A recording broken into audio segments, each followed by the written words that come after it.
rise. Hear ye, hear ye, hear ye. Supreme Court of Florida is now in session. All who have cause to plead, draw near, give attention, shall be heard. God save these United States, great state of Florida, and his honorable court.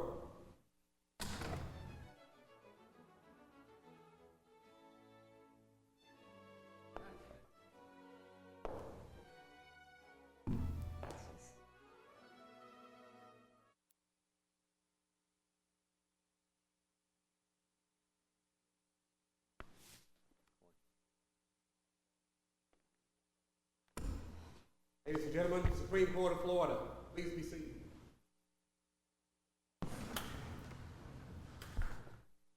Welcome to the Florida Supreme Court. Our first case for the day is King versus State of Florida. You may proceed.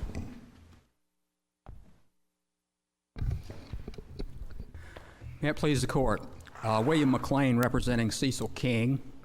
Mr. King was convicted of first-degree murder and burglary and some theft of various property. The victim in this case, Ms. Telzer-Bain, was killed in her home with result of blunt force trauma.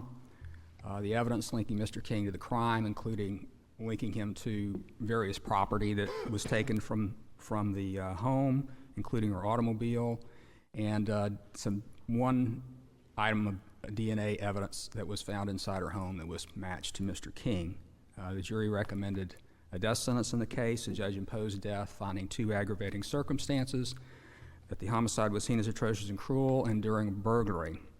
18 non-statutory mitigators were considered and found and given various weight. I want to address issues 1 and 2 today, dealing with the proportionality and with the finding of the heinous, atrocious, and cruel aggravating circumstance, which is issue number 2. And I'd like to begin with issue number 2. Why is this not like the case down in Central Florida where the workman befriended the lady and convicted of the beating her with a hammer? Same, almost very close to identical facts. This one. Are you referring to the Basile case? Right. The Basile case. I mean, it's shockingly. There are similarities, but there are also differences. That's right. That's help me, because how would we reconcile these? Well, the heinous, atrocious, and cruel aggravating circumstance is a key player in this case. The difference, the shorthand, then I'll get to the longhand. The difference is the aggravation, the defensive wounds that this court frequently looks at in a blunt force trauma case to determine whether the awareness of the victim to the crime, and the defensive wounds in the Basile case are substantially different. And how would you characterize that difference in numbers, severity, what? Numbers and severity. Now, I'll just go through the medical examiner's testimony in this case. In Basile, though, there was multiple, what this court characterized as a series of typical defensive wounds. They were wounds to the hands, arms, but they were numerous, and they were severe. In this case, we have the medical examiner identifying 3 possible defensive wounds. Literally an oval-shaped bruise to the back of the right hand and a bruise to the left forearm, and then a mark on the knee. Yeah. Well, the defensive wounds, this court looks at that to determine the degree of awareness the victim had for physical and mental pain. It's a circumstantial piece of evidence that this court looks to determine whether there was awareness on the part of the victim during the crime. And it reflects the more numerous wounds, the more severe wounds would reflect a more prolonged period of time that the victim was aware. In this case, we have the medical examiner testified that these essentially 2 wounds to the hands, there was another mark on the knee, which he said could have been caused by a defensive action, was what she referred to as a passive, reflexive, defensive move, putting the hands up. We have 2 marks. She also said all 17 blows in this case were administered very fast. They were and 3 wounds to the head would have caused unconsciousness and death. Any one of them? Any one of Any them. one. So what we have here is that we have a defensive wound, essentially might have been one defensive action on the part of the victim. That Well, could resulted in that be this. attributed to the fact that she was also 82 years old? Well, she was I a mean, very did- active. She was a very active 82-year-old. By the way, she wasn't infirm at all at 82 years old. But Well, as far as the testimony of Dr. Rao, first of all, there were 17 blows. Yes. The idea that if you just want to kill somebody, you're killing them with the first blow, what's going on with the next 16 that are located not just on the head, but on the front of the neck, the back of the neck, the upper back, and then the right hand, right leg. And Dr. Rao said, yeah, if the only blow, if the first blow was to the head, then she would have lost consciousness. But he says, if you look at the rest of the body, she did in fact try to defend herself. She's trying to fight off the blows. So she was conscious because these were conscious actions that we do to protect herself. So the issue here is whether there's competent substantial evidence to support that in a beating death, which is this classic beating death, strangulation, where we find that even though the duration of the pain might not be long, that it is a classic HAC situation, and I'm not sure I've really heard how that's different in terms of HAC than Basile and many other cases. But what do you do with Dr. Rao's testimony? well, Dr. Rao's testimony, she indicated that the defensive wounds were those 2 bruises, essentially, that I mentioned to the hands, which could have been one action. The very next blow, within seconds after the attack, could have been one that knocked her completely unconscious. Well, where was she located at the time? She was on the floor beside the bed. She was, no, where was she located at the time the attack started? Well, we don't know for sure where she was located Well, at the was time of the she attack. prone or was she moving around? I mean, was she up or was she sleeping? I think the physical evidence would show that she was probably prone, but Okay, so if she's prone and she's got wounds to both the front and the back, explain to me how that occurs unless she is consciously trying to avoid what is happening to her. I haven't. I think the fact we had 2 defensive wounds shows that she was aware, at least momentarily, and had taken some actions. So what, to in other move. words, you got the front and the back, right? Correct.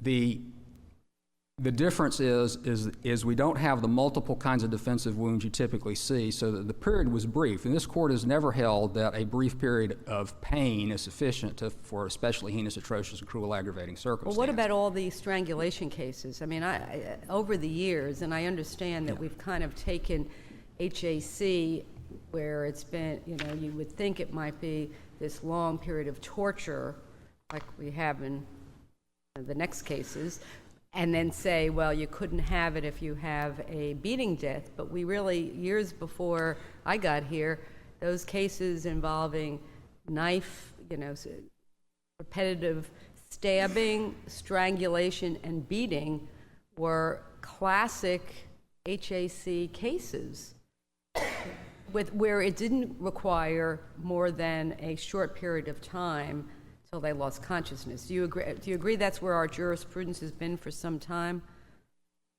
I think there are instances where, I think the Zakruski case sort of showcased the differences. You had, in that case, there was 2 homicides. One of them, there was clearly evidence that 2 of the victims were aware of impending death, whereas the other one was an instant blow. But, we're talking about a continuum. Why did he even need to? What in this case? Why did she was sleeping and not conscious of anything? Why did he need to kill her? Well, we don't know. Why wasn't this just a burglary? Why didn't he just take what he wanted and leave? We don't know whether she was sleeping at the time or not. We don't know all the details about what happened exactly. However, we have evidence that she was in her bedroom. It was early morning hours, as I recall, so she was likely there. Whether he was coming in, and again, I'm speculating, whether he was coming in to steal property and he was surprised because she woke up, and I would wouldn't suggest... that be worse? In other words, this is an elderly woman who, if she was asleep in a bed, he could have gone in, taken what he wanted, and leave. But something happened that made him decide that this wasn't enough to just take her property. She had to have been aware, otherwise it's even worse, right? Isn't it? I mean, if she was sleeping and he just decides to kill a defenseless woman, then it's another kind of case. Well, we don't know. We don't know for sure. We do know that she was aware enough that there was at least one reflexive defensive action. And there would have been a brief period of awareness. And my position here is that it's unlike a number of the other cases that this court's decided where there were multiple defensive wounds, which reflected a more prolonged period of time. And this court has never said that there can't be that the heinous, atrocious, and cruel aggravating circumstance applies any time the victim suffers any pain at all, whether it be shooting death or anything else. This court's frequently indicated that, both in strangulations and beating deaths as well. Well, that makes sense, because otherwise you'd always have a HAC. two-shot. There's always some pain before somebody dies. So I agree with you on that. And I guess where we're here today is where along that continuum is the line drawn. I guess when somebody thinks about being hammered to death with a hammer 17 times, and a woman being either having been asleep, awakened, and it sort of strikes you as being closer to the classic case than the other type of case. On first blush, it does strike that way, but if you realize that within seconds she may have been rendered unconscious and unaware, then those other blows were of no import in determining HAC. Because once she lost consciousness, this court has held that once the victim loses consciousness, that the additional blows isn't applicable Let me to ask the you HAC this: determination. There wasn't any heat of passion. He didn't sexually abuse her. No. Are we allowed to infer that striking somebody 17 times, it's unlikely they would have just done it just for the sheer pleasure of seeing how a unconscious person continues to have wounds? And that's not the character of this defendant, because even though there was no evidence he ever had he had no prior violent history. He had history of property crimes, but he had no prior violent history. Again, speculating what happened, he was surprised and he panicked, and the multiple blows is consistent with someone in a panic and a frenzied attack. And once the adrenaline is going in an attack like that, there's repetitive action that sort of a person will go through before they calm down and stop. So the repetitive You're obviously blows, spending a lot of time on HAC, because if we got HAC and the other aggravator, you're hard pressed to find this not to be proportionate. Has there been a case where we have said that there has to be a minimum number of, at least a minute of consciousness before, in a beating death, it's HAC? I don't think this court's ever delineated that specifically. I don't recall a case where you said it has to be a minute or more, but this court has said that a brief period of time. There are cases, both shooting cases and some and other cases, all kinds of different cases where it said the HAC factor doesn't mean no period of pain. Well, you're trying to get in under Williams, where we said any of the blows to the head could Yes. have resulted in unconsciousness, and the evidence did not establish the existence of defensive wounds. But we've never had a case which says, well, you have to have at least 10 defensive wounds before there's an indication that the person didn't lose consciousness. No. The trial court found there were defensive wounds, right? Yes, and the medical examiner rendered an opinion as to the 2 bruises that I mentioned earlier, and possibly one to the knee, as being consistent with a defensive type wound, a reflexive defensive type wound where she moved her hands up. And again, that's one To her right one blow. hand and her left arm. This way. So there may have been, if the defendant was in a frenzied mode, in a frenzied attack mode, repetitive hammer. She said these blows were, the medical examiner said these were administered very quickly. She said all of the 17 blows could have been administered, counted in several seconds to minutes. But it could have been as quick as less than a minute, a number of seconds for everything. She said the defensive wounds would have occurred very quickly and likely would have been shortly after the attack began. And then once there were no more defensive wounds, I think you could make the inference that that was because the victim had been rendered unconscious and unaware, which could have been as quick as a few seconds. I feel like what you're doing, and we've had this with medical examiners, you're taking maybe something from either cross-examination where they start to ask, well, couldn't this have happened, couldn't that have happened? But isn't our task here that if the trial court finds it and it's supported by competent, substantial evidence, that we don't then try to reweigh it and say, well, I don't know, we might not have found that. The sentencing order, I mean, the sentencing order talked as if the woman was aware throughout the entire 17 blows, and I don't think that's consistent with the medical examiner's testimony at all. So in that sense, I don't think the trial court's order was reflective of what the evidence was. And there was questions about how fast the blows were administered. She said they would have been administered very fast. The defensive wounds would have been very fast, and as again, likely the first couple of blows caused the defensive wounds to the hands. And then you'd have, I'm repeating myself, I know, you'd then have the victim unaware of what was happening for the remainder of the blows. And this course has held that post-consciousness injury are not to be used to determine the heinous, atrocious, and cruel aggravating circumstance. Again, the proportionality argument, without the heinous, atrocious, and cruel, we have a single aggravator case, which might have been during a frenzied attack during the course of a burglary. Not the most, without the heinous, atrocious, and cruel factor, would not be the most aggravated of cases as far as number of aggravators is concerned.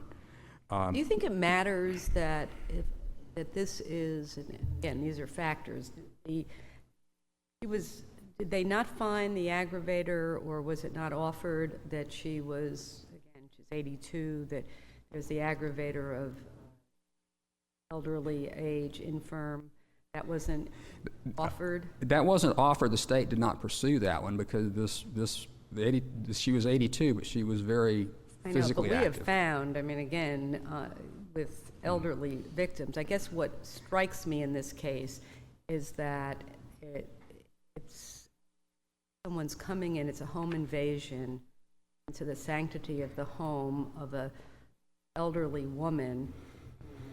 She, again, clearly wakes up, realizes she's being burglarized, then, as I see it, viciously attacked and murdered. And I can't get that. I mean, again, that's just the facts. Whether you look at it and say, well, that's not proportionate, I just don't, I'm not seeing it, that it's not. You know, that particular aggravating circumstance was specifically not pursued by the state. Whether they didn't think they could establish all the criteria for it or what, I don't know, but it was not pursued. It was not an issue in the case. I don't, you know, we're, to use it now when we didn't have an opportunity to litigate it. But I guess when we're looking at proportionality, to make sure that it's whatever we reason, you know, that it's similar to other cases, I was struck, just like Justice Lewis, that it seemed remarkably similar to Basile. Now tell me how it's not remarkably similar to Basile. Well, the HAC factor is where the differences. All right, so but if we uphold HAC, it's proportionate based on Basile, isn't it? If you hold HAC, Basile Beasley still, because of the severity of the HAC, or the evidence related to the HAC factor, was more severe in Beasley. That would still be a distinguishing characteristic between the two cases.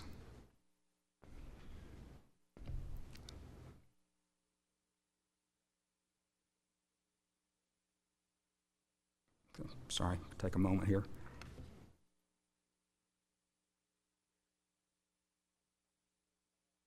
Yeah, regarding the single aggravator cases, again, I would point out this is not dissimilar to the Rembert decision that's been around for quite some time, since 1984, where an elderly victim in his shop was beaten,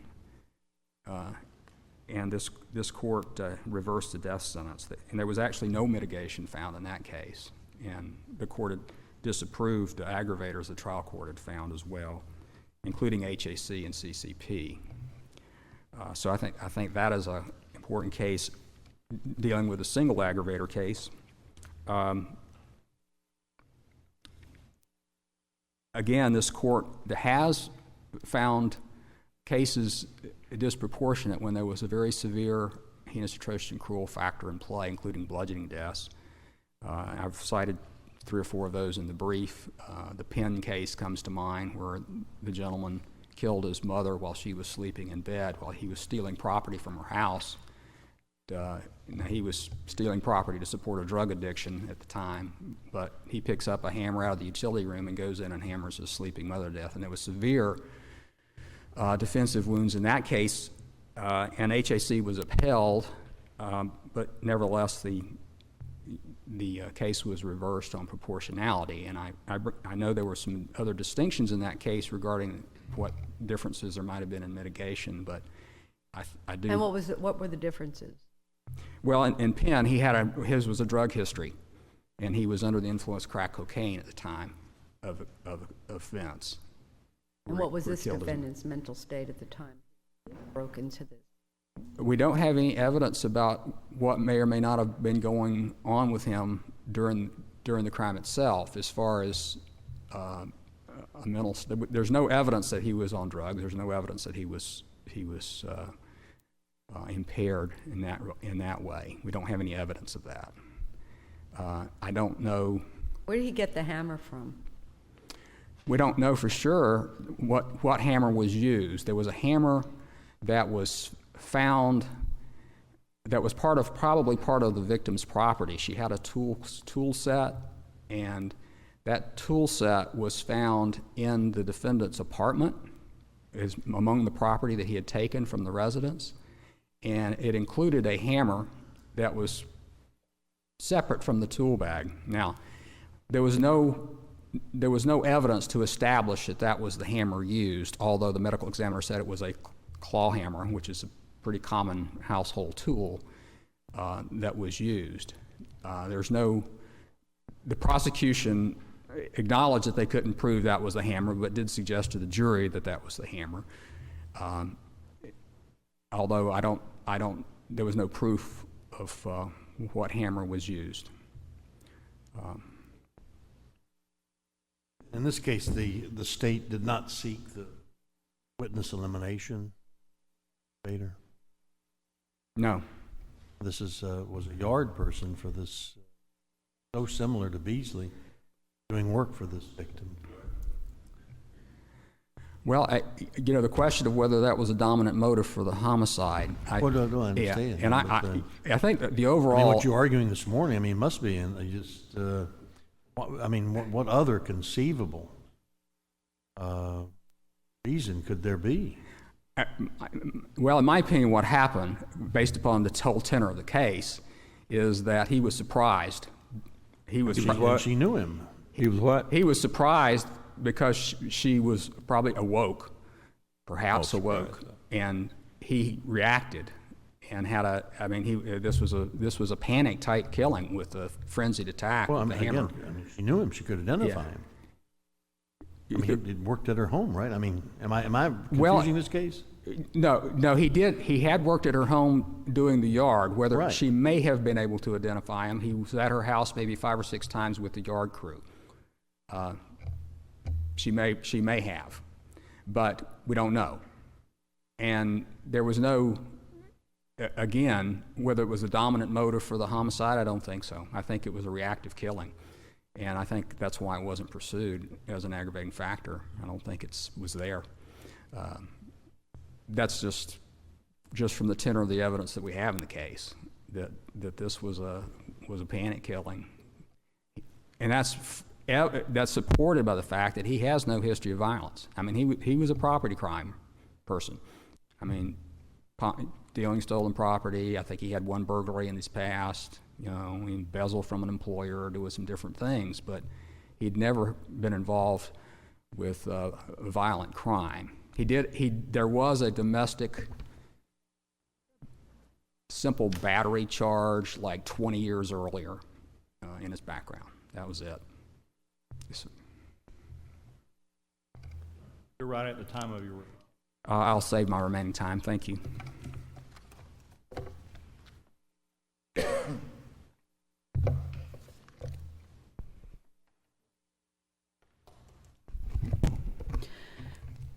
Good morning. May it please the court. Meredith Carbula, Assistant Attorney General for the Appalachian State of Florida. I couldn't disagree more that this was a panic killing. The evidence is that the defendant went into an 82-year-old woman's house during the late hours or early morning hours where someone would be expected to be home. The evidence, I think, is a reasonable inference is that he went into the garage first and obtained the hammer. And the reason I say that is that Mrs. Telzer-Bain's daughter-in-law testified that they had bought her a task force toolkit to keep in the garage where the victim's son would come to her house and do repairs around the house for his mother. And that toolkit was found, as Mr. McLean told you, that toolkit was found in the defendant's home in a suitcase along with the rest of or a large amount of the victim's property. And the hammer was found separately. It was sitting on the microwave. It was clean, but it was also a task force hammer that would have fit in that tool bag, and the tool bag found in the suitcase was empty of the hammer, was devoid of the hammer, so the hammer was missing from that. So it makes sense that he went into the garage first, he obtained the hammer, and that's what he used to kill the victim. So any notion that he was surprised by her presence in the house, I think is belied by the fact that he went and retrieved the murder weapon first, logically, and that he went in at a time where he knew that she was home. He also would have seen her Cadillac in the garage when he went to get the toolkit. Well, isn't it? I mean, but I think he did this in the middle of the night. I get the hope would be that she wasn't going to wake. I mean, there's no evidence that he came in with the idea that he was going to kill her. Well, I mean, we're not doing it's not CCP. No, it's not CCP. But almost everything he took was in the bedrooms, one of which she was in at the time she was killed. And in answer to your question, he took some money that was hidden underneath one of the Oriental rugs, which one unknown. He took a television that was in the kitchen dining room area, but most everything else was in the bedrooms. So, and isn't that true that he probably had to take the hammer with him if she surprised him and she had defensive wounds? He couldn't run back out the garage and get the hammer. Yeah, I think it's logical to say he said, "Wait right here. I'm going to go get the hammer." No. He went into the hammer he went and got the hammer first, and he was prepared for her being there. Plus, she did have a dog, which didn't like men, and barked. So I think any notion that this was a panicked attack, he never presented any evidence. He just wants you to assume that, and I think that is just not consistent with the evidence. There is something, though, that the trial judge found that I don't know that is supported by the evidence, which is her fact that there was a pattern of blood on the carpet where the victim was found, suggesting that she tried to move around.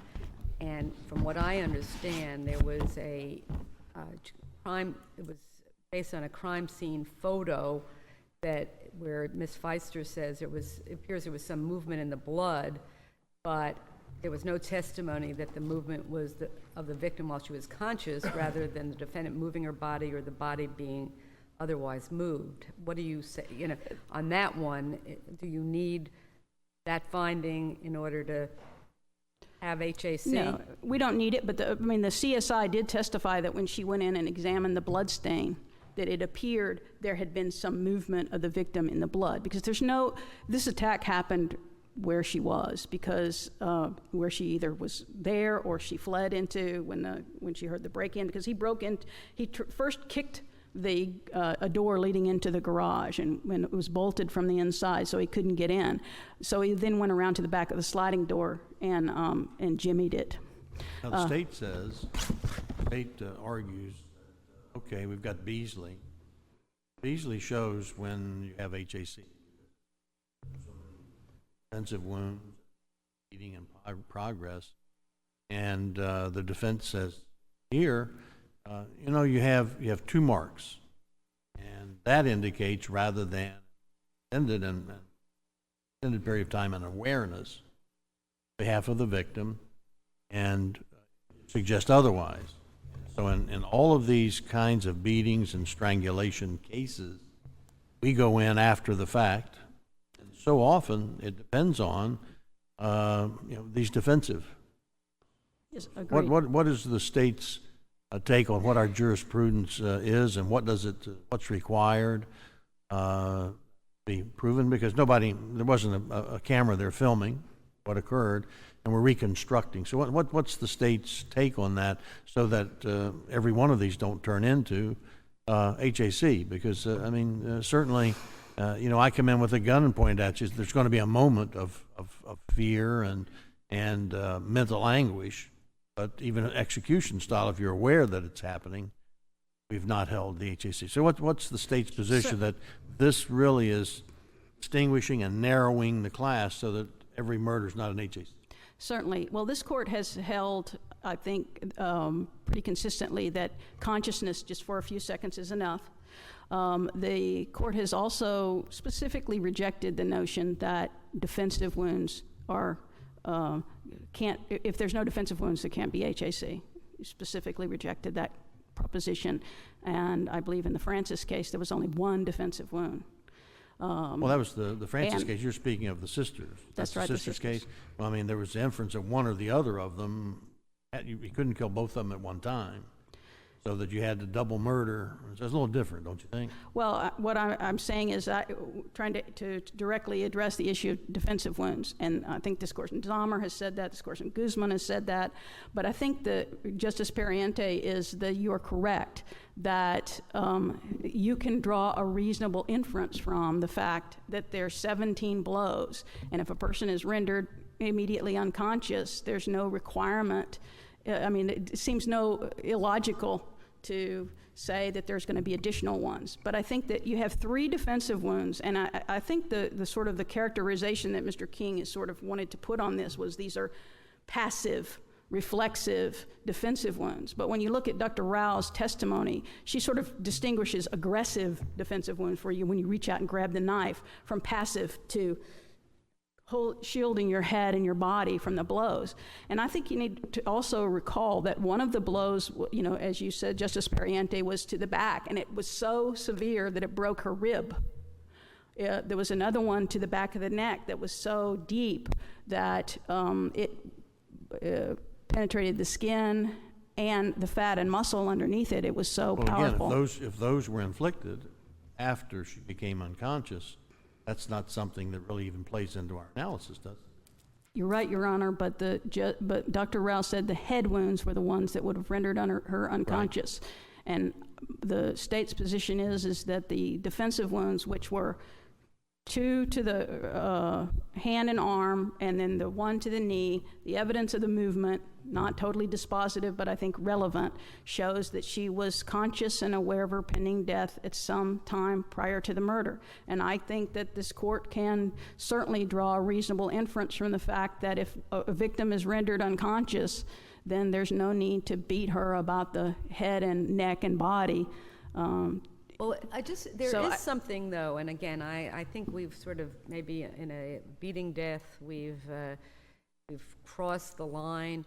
But if you take a shooting death, not every shot renders somebody immediately unconscious. I don't ever remember a case in a shooting death where the fact that it's going to be fatal, but it takes a little bit longer for that person to die, will make it HAC. Because really and truly, other than the expert marksman who knows exactly where to go for the jugular, whatever it is, something doesn't occur instantaneously. So explain how, why have we, because I think we have, sort of taken out strangulation,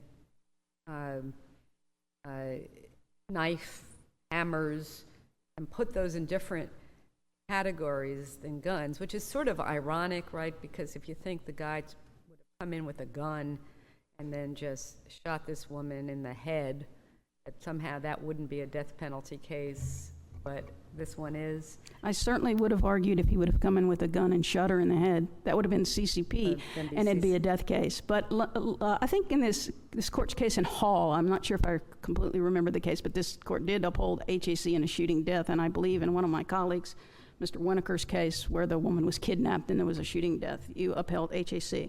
But I think the logical reason this court upholds HAC in things like strangulation deaths, stabbing deaths, and beating deaths, which, by the way, the medical examiner testified that he hit her with the claw end of the hammer, which I think is also relevant to the HAC. Is that all 17 blows were with the No, claw? I don't believe she said all 17, but certainly some were. Well, what about the ones to the back that were enough to break her ribs? What were those with the claw part of the hammer? Do we know that? I can't recall specifically whether Dr. Rao said that particular one, but I do recall her testimony that a significant number were. If there were the wounds then to both sides of her body? Or I think, let's see, I believe. because I thought it's the back and the front. I thought, because if it has to be, right? Because you said the back broke the rib, but she also had defensive wounds to her hands, so that wouldn't occur while she's on her stomach. That's true, and I think there were to the both sides of the body. But nobody made it. I guess I thought that was significant, but no one seemed to emphasize. Well, here's what that. my notes say is that the back of her head, the nape of her neck, her upper back, on the back of her hand, on her right leg, on her left knee, there were wounds. Well, wait, the knee, the front of the knee, or the back of the knee? I'm sorry, I don't recall Well, it has to specifically. be the front, because if it's going to be a defensive and you're trying to... The abrasion on the knee was at the front, but I do recall from the photographs that the abrasion, the defensive type trying to escape abrasion on her knee was to the front. But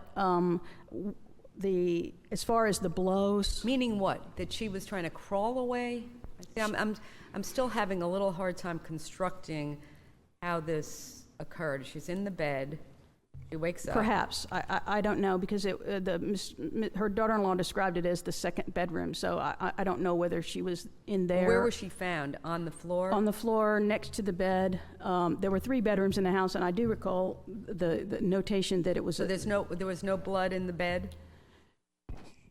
I don't recall blood in the bed. I do recall the blood on the side of the bed. I don't recall. What had happened is when he just ransacked the house and put everything on top of the bed. I don't recall police officers blood on the would have bed. been able to determine whether the bed had been slept in or whether it was I mean, that's not a point in this. I mean, what's the theory, that she was sleeping in this bed or that walked into a spare bedroom?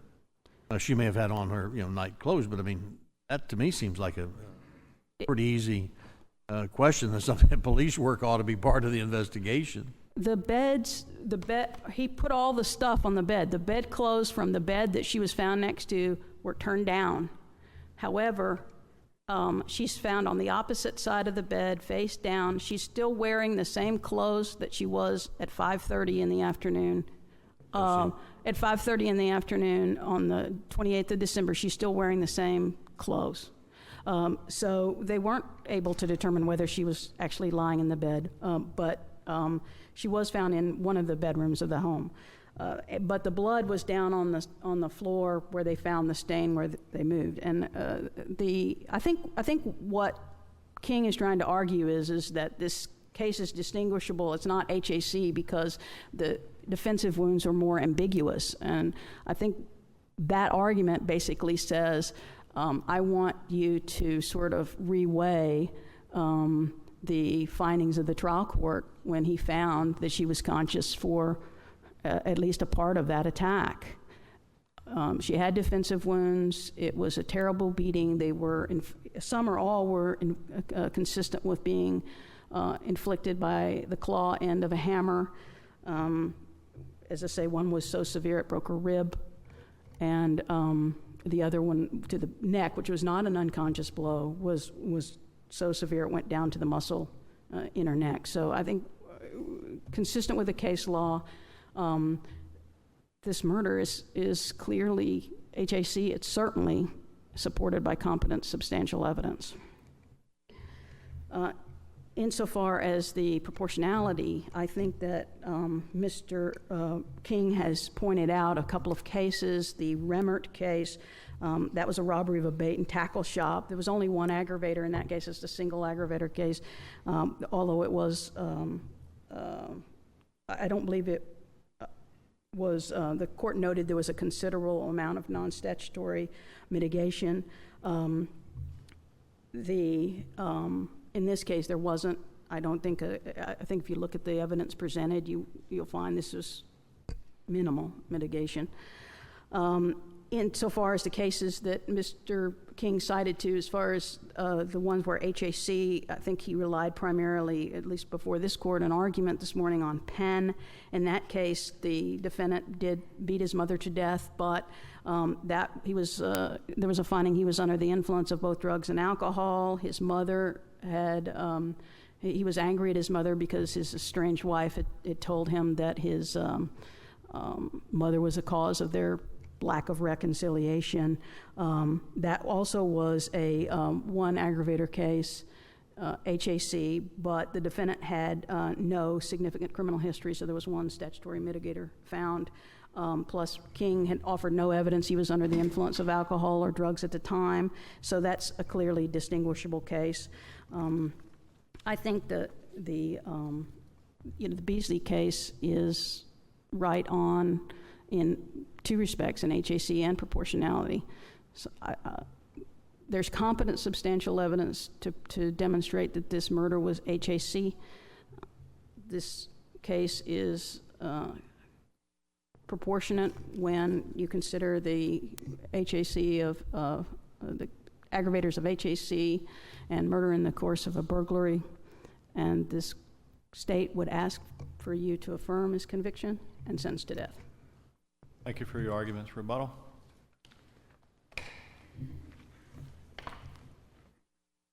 First, as to the argument that King was asking this court to reweigh the evidence, that's not what's happening here at all. He's asked this court, it's a sufficiency of the evidence argument. The state has a burden of proving beyond a reasonable doubt with substantial competent evidence that not only infers the finding of HAC, but also excludes a reasonable hypothesis that HAC, the inferences of the evidence that HAC is not present. And the defendant is entitled to that circumstantial evidence rule when evaluating the evidence in this case. And that is the thrust of the argument, not a reweighing. As to the claw and face of the hammer being used, there were blows using, I don't recall exactly which wounds were caused by the face of the hammer and the claw of the hammer, but this is further evidence of the frenzied nature of this attack. The person had a hammer, but it wasn't like he was totally in control of which way the hammer was. So the presence of frenzy out of control doesn't go to the HAC. I mean, if we had CCP, we would be talking about that. Right. I mean, you can have HAC with a frenzied kind of circumstance. I agree. I was just saying, as far as the circumstances of the killing, it wasn't like he was designing the blows in certain ways with certain portions of the hammer. We also don't know where, number one, there was no proof that the task force hammer that was found was the weapon. And we also don't have evidence that where in the house that toolkit was, even though it may have been normally kept in the garage. But here's the thing.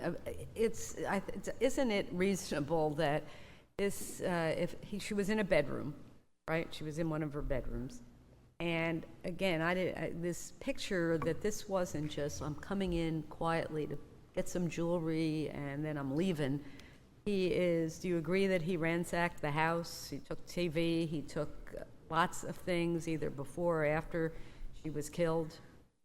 Again, we don't know the motivation for the initial burglary. Well, do you think that after she was killed, he may have decided to take more property? How can he be surprised by her presence when it's her house and it's the middle of the night?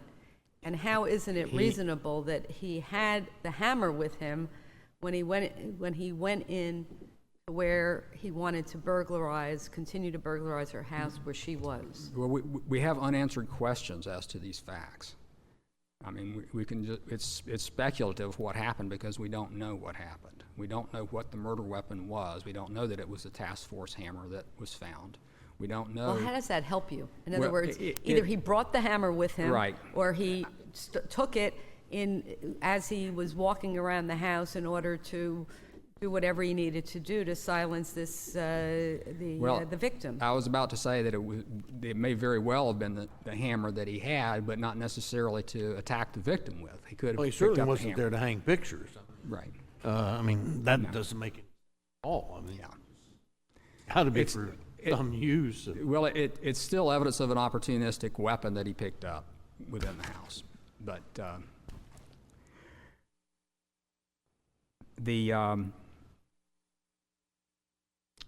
again, the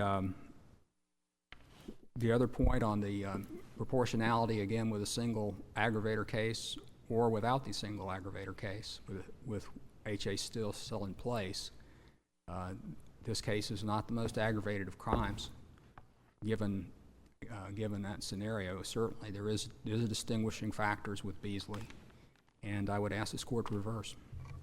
Thank you for your arguments. The next case on our docket for today is Aldrich versus Basile.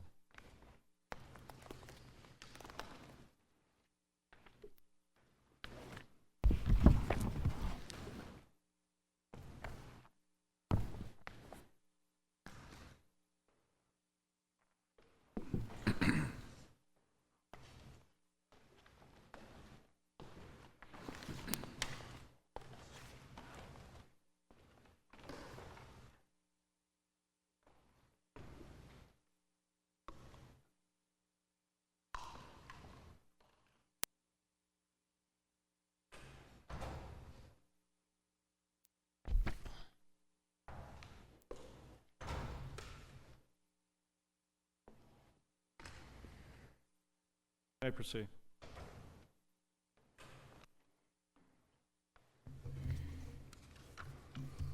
Good morning. May it please the court. My name is Jim Taylor. I represent the petitioner, James Michael Aldrich. This case concerns the construction of the will of Ann Aldrich. Ann made out her will in 2004 using an easy legal form.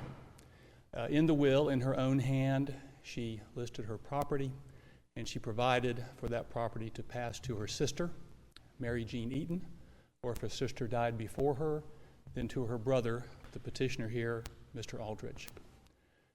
3 years later, Ms. Eaton died and left her estate to Ann. Ann did not at that time make out a new will. She did, however, prepare a note in her own handwriting, which she affixed with a paper clip to the original of her 2004 will, in which she reiterated her word. Now, is it your position that that has any legal significance? To the issue before this court, Your Honor, no, because... Well, we're here on the issue before. Yes. It may be relevant to a point that was made by amicus as to whether... Reformation. Yes, Your Honor. Yes, Your Honor, which is pending in the lower court at this point. The probate court has deferred ruling on that pending this court's determination of this case. Is there any evidence, and maybe it's of, again, no legal significance in this case, but I'm looking at the this form will, that anyone assisted her in filling out the will? There is no evidence that she consulted a lawyer in the preparation of the will. The affidavits of the witnesses to the will that were filed in the probate court indicate simply that the will was signed by Anne in the presence of the witnesses. I mean, what I find unfortunate, and this is just for the future, is that this, assuming that she had no assistance, this form does not even allow or doesn't have a place where there would be a residuary clause. I mean, it's a good example for the lawyers to say, it's really great to use a form, but look what's going to happen. And, so we really don't know what her intent was on residuary property, because there isn't a place where she could have said yes or no on it.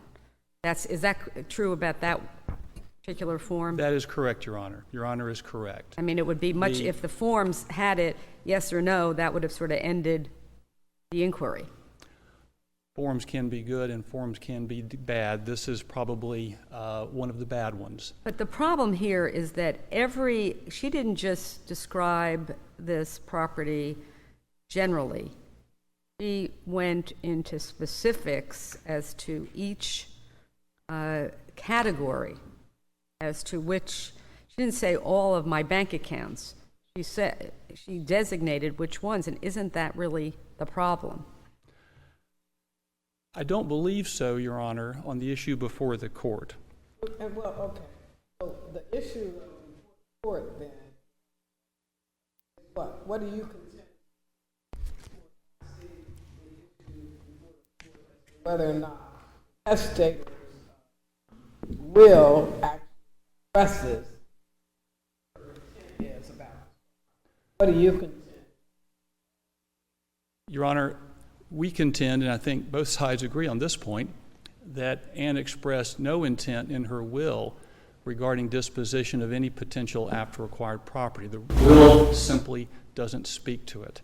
So what we are concerned with here, I submit, is the statute, Section 732.60052, Florida's after-acquired property rule, codified in Part 6 of the Probate Code, which contains the statutory rules of construction that the legislature has enacted, and whether in this case that rule applies to supply the intent. But doesn't that rule start with the intention of the testator controls the legal effect of the testator's disposition? Your Honor, I submit if we read the entire section, both subsections of 732.6005, what we have is a scheme which requires us to look to the will to determine a testator's intent. If there is no intent discernible in that will as it concerns a particular matter that arises at the testator's death, then by reason of the second sentence in subsection 1 of that statute, unless the will indicates a contrary intent, we are required, the legislature has mandated that these statutory rules of construction, of which the after-acquired property rule is one, apply to resolve the question. And if I may, I think it's important, and I'm going to borrow from Dean Finn in his excellent commentary on the then new Florida Probate Code in 1974. This is a very apt characterization, I submit. Dean Finn referred to the Part 6 construction rules, including the after-acquired property rule, as codified solutions to several common problems that arise in will drafting, whether the draftsman is a lawyer or a layperson, due primarily, Dean Finn said, to either the draftsman's lack of recognition of likely problems or a lack of foresight in dealing with them.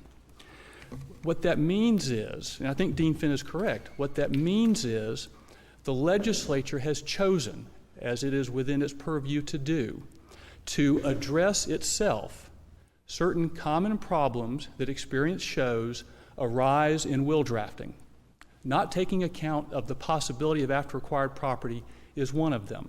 What would have been your argument if, in what she's listed, we have to go outside of the will to know that that was, as of the date that she drafted it, that was all her property, right? There's no contention that there was other property that she hadn't set forth in this list? I submit, Your Honor, that is helpful in the inquiry. It's not determinative. But is it though. correct that there wasn't any other property?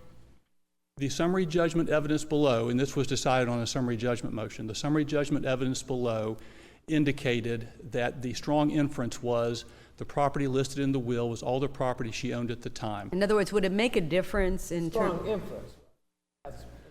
A strong inference. And that was by reason of an affidavit submitted by a certified public accountant who reviewed all of Ann's finances over a period of years before and after the making of the will, actually a quite exhaustive study of her property and her finances to reach the conclusion that, although we can't know for certain, the strong inference was the will listed everything she owned.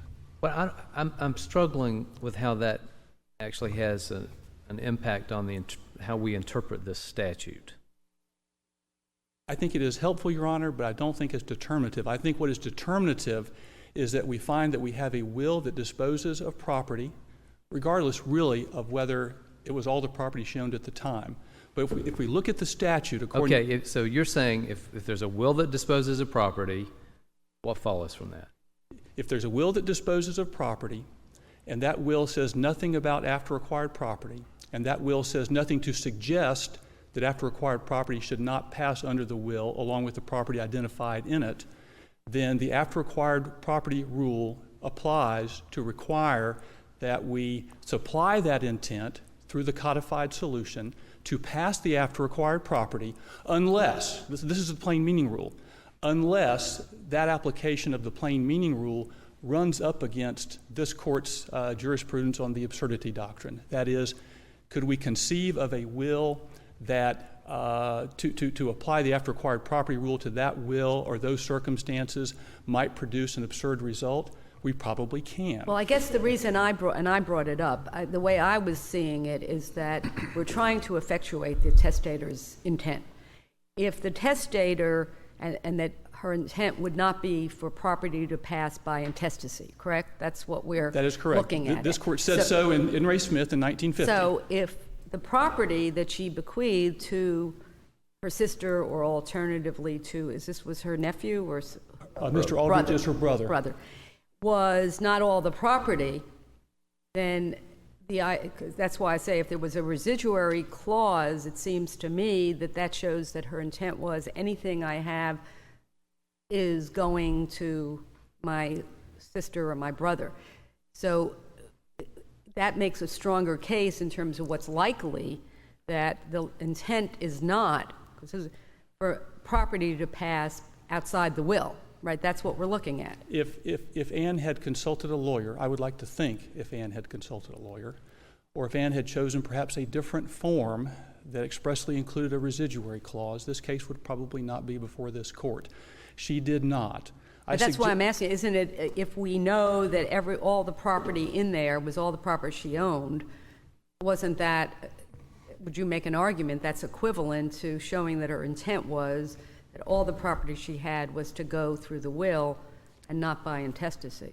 I would make that argument. We have made that argument. The only point I would like to make is I don't think that is determinative of the issue. I think it helps show that the result of the after acquired property rule applying here is perfectly consistent with all we can know about Anne's intent if the will did in fact dispose of everything she owned at the time. But let's assume on this will, what bothers me is, I mean, I think this might be a simpler will because it's one person that's listed to get the property. If in this will, those 4 or 5 items that she designated were given to different people, then how does that affect your argument? Because it seems to me it becomes a much more difficult case if we have 5 people named for specific items in the will, and then she dies with other items. How does that? I agree with Your Honor. That's a much more difficult case. And it may implicate one of two things. The statute itself provides a basis for not applying the after acquired property rule. That is, if the will indicates a contrary intention. A court faced with a will such as Your Honor is hypothesizing may conclude that leaving multiple properties to multiple different beneficiaries is itself such an indication.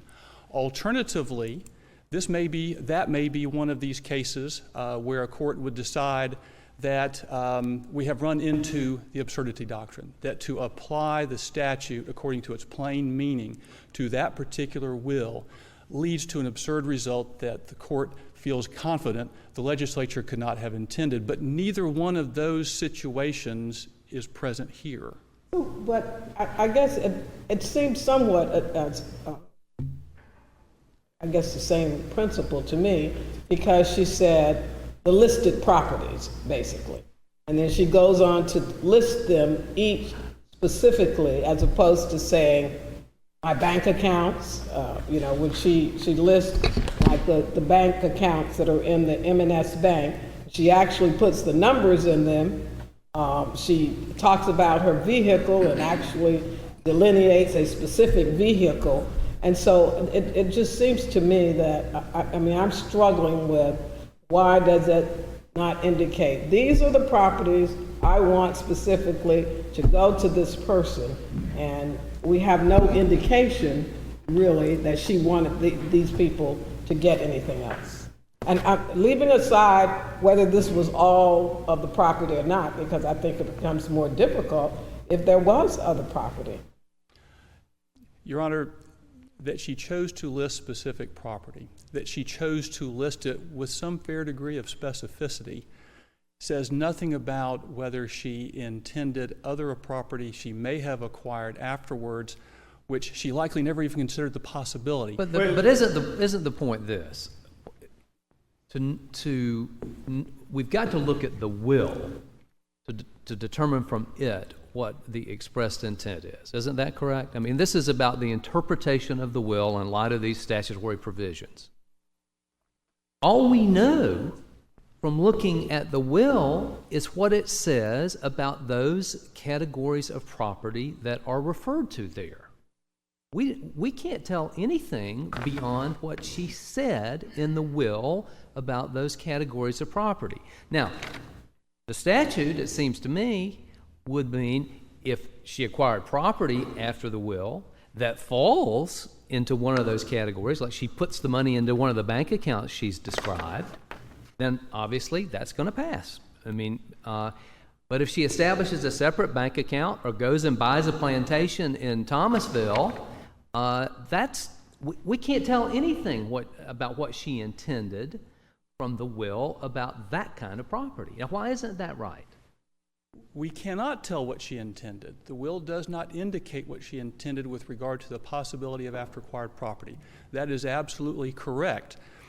Well, the statute supplies the intent. But you have, the majority opinion specifically says, and that's what giving the specificity of the devise and the bequests, including the home address, account numbers, the invocation of 732.60052 as a basis for construing the will to dispose of the property in Putnam County, an account not identified, is unwarranted. Now, that's really the nub of it, is the specificity of all of the property. If she had been general in her description, we'd be in a different situation, wouldn't we? I would put it this way, Your Honor.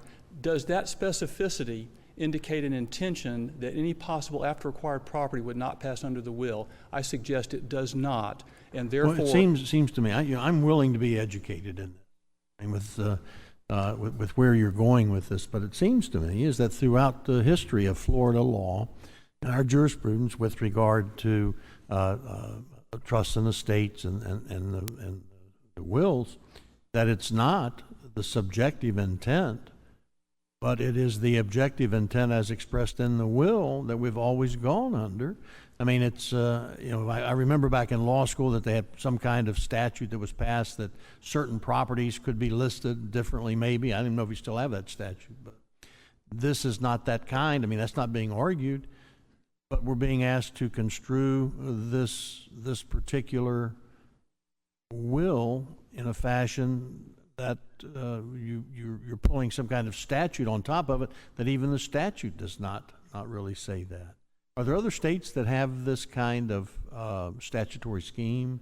The statutory scheme I submit, found in 732.6005, 1 and 2, is, yes, we look to the will to determine intent. If the will says nothing about a particular matter that's covered by the Part 6 construction rules, says nothing to indicate that that particular construction rule was not intended to apply, that rule applies. That is the legislature's codified solution. Is there another, again, let's go, is there another state that has similar statute that's interpreted the way that you're arguing? Your Honor, the Florida Probate Code, these particular sections are versions of what at that time were Uniform Probate Code provisions. All right, and is there another state that's interpreted Sorry to interrupt. I'm just trying to get to that point. I've been asking 3 or 4 times, is there a case from another state that applies this kind of, that we can look to say, okay, you're right? I have never found a case in any jurisdiction that applies the after-acquired property rule to a will like this one, saying whether it does or doesn't apply. I understand. One of the questions I have, Counsel, is, Pardon me, Your Honor? didn't she have 2 years in which to revise her will to include the after-acquired property? She did. Well, isn't that some indication that she didn't? Does that indicate to us that she did not mean to include it? I think the note she left suggests that she thought perhaps that was sufficient, and it wasn't. You're in your rebuttal time. Thank you. I will reserve the rest of my time. Thank you.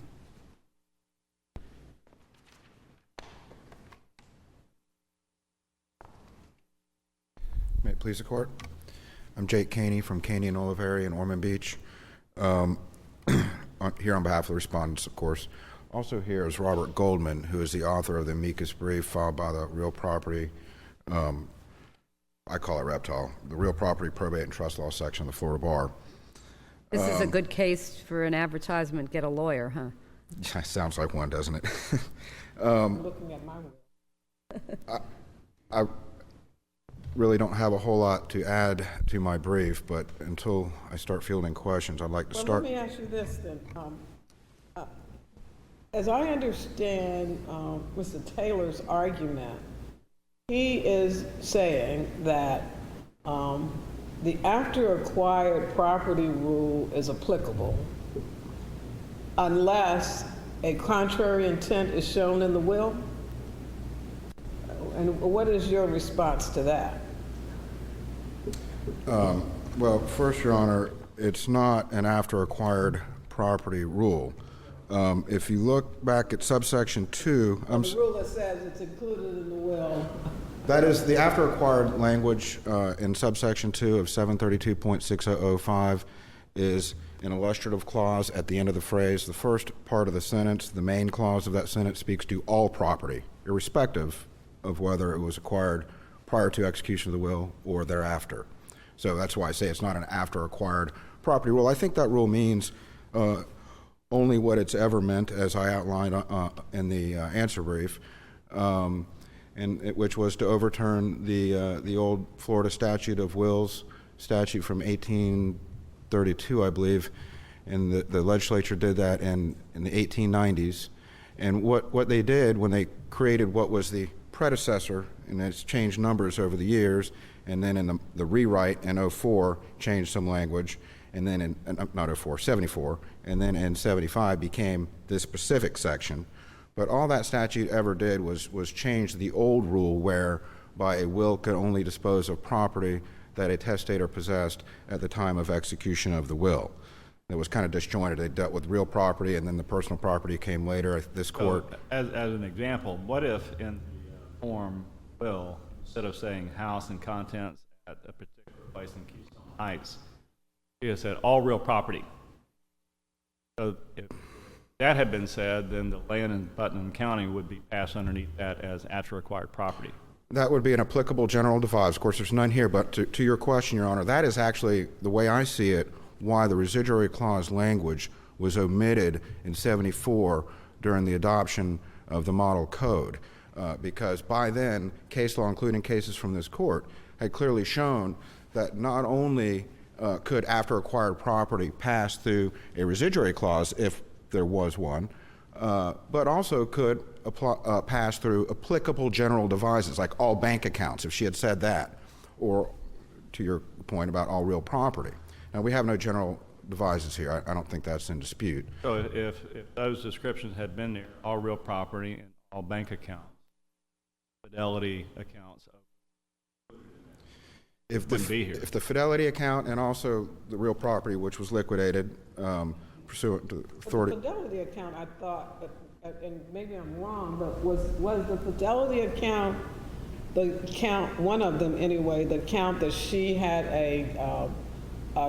another signatory on it, and it passed to the daughter of the petitioner?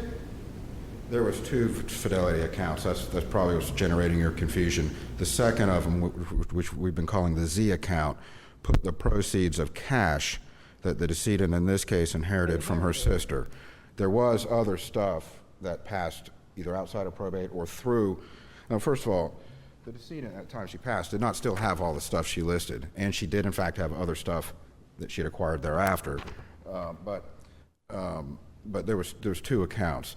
The property at issue here is... The property that the money that she inherited from her sister was put into an account that the niece of this petitioner ended up with, because it passed outside of the will, or not? No. Okay. The cash, and also the cash that became of the real property after it was liquidated. I didn't say that right, but I know what I meant.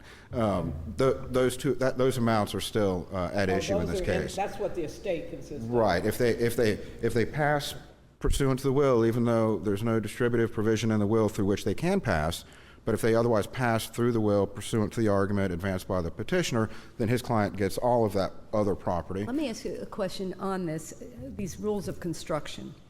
I always thought, and boy, it's been a long time since Preston Estates or whatever, that the idea was when someone makes a will, what was it? You've been here a while. I've been here a while. That the idea is that when someone makes a will, that they are attempting to avoid the other rules of intestacy. That is, that they want their will is that their property passes as they intend. And so I guess, and I'm not sure, again, I think this is a tough case because the trial court found, I see Judge Van Nortwick believed, that where somebody is disposing of all their property at the time that the will is drafted, that they do not have an intent for it to go through intestacy. That is, where it's, in this case, there were relatives, but it could be that maybe there are no relatives, and all of a sudden it's going to, someplace else. So, what do you say about that concern? That is that we do want to try to construe wills and the intent of the testator to effectuate what she wants, not what a abstract principle of law is imposing. I think I understand the question, and if I don't, I'm sure you'll let me know. But that presumption is one of many rules of construction. There were rules of construction argued in their brief and also in mine. So the presumption against intestacy. Precisely. That is one of many rules of construction. So where does that fit into this? It doesn't, Your Honor. You don't get to those rules of construction unless you need them to resolve some sort of ambiguity in the will itself. As I think Justice Kennedy pointed out, you look to the will, the four corners of the will itself. So is it irrelevant that she, at that time, was disposing of all the property that she owned? I don't think so. I agree it's not dispositive in any way. But it could create that presumption, but it also could create the presumption that no. I mean, look, that whole argument, I think, that fact, if true, proves entirely too much for, at least for the purposes that it's offered. And I'm not here to testify about anything, nor could I speak for the human experience generally. But in my experience, there's never been a single day of my life where I thought I was done acquiring property. I've never known anyone, except perhaps if they were on their deathbed, imminent, who sorry, go ahead, Your Honor. It seems to me that That might be important as to whether or not the will contains all of the property that the testator had. I mean, if we assume, for example, that the testator,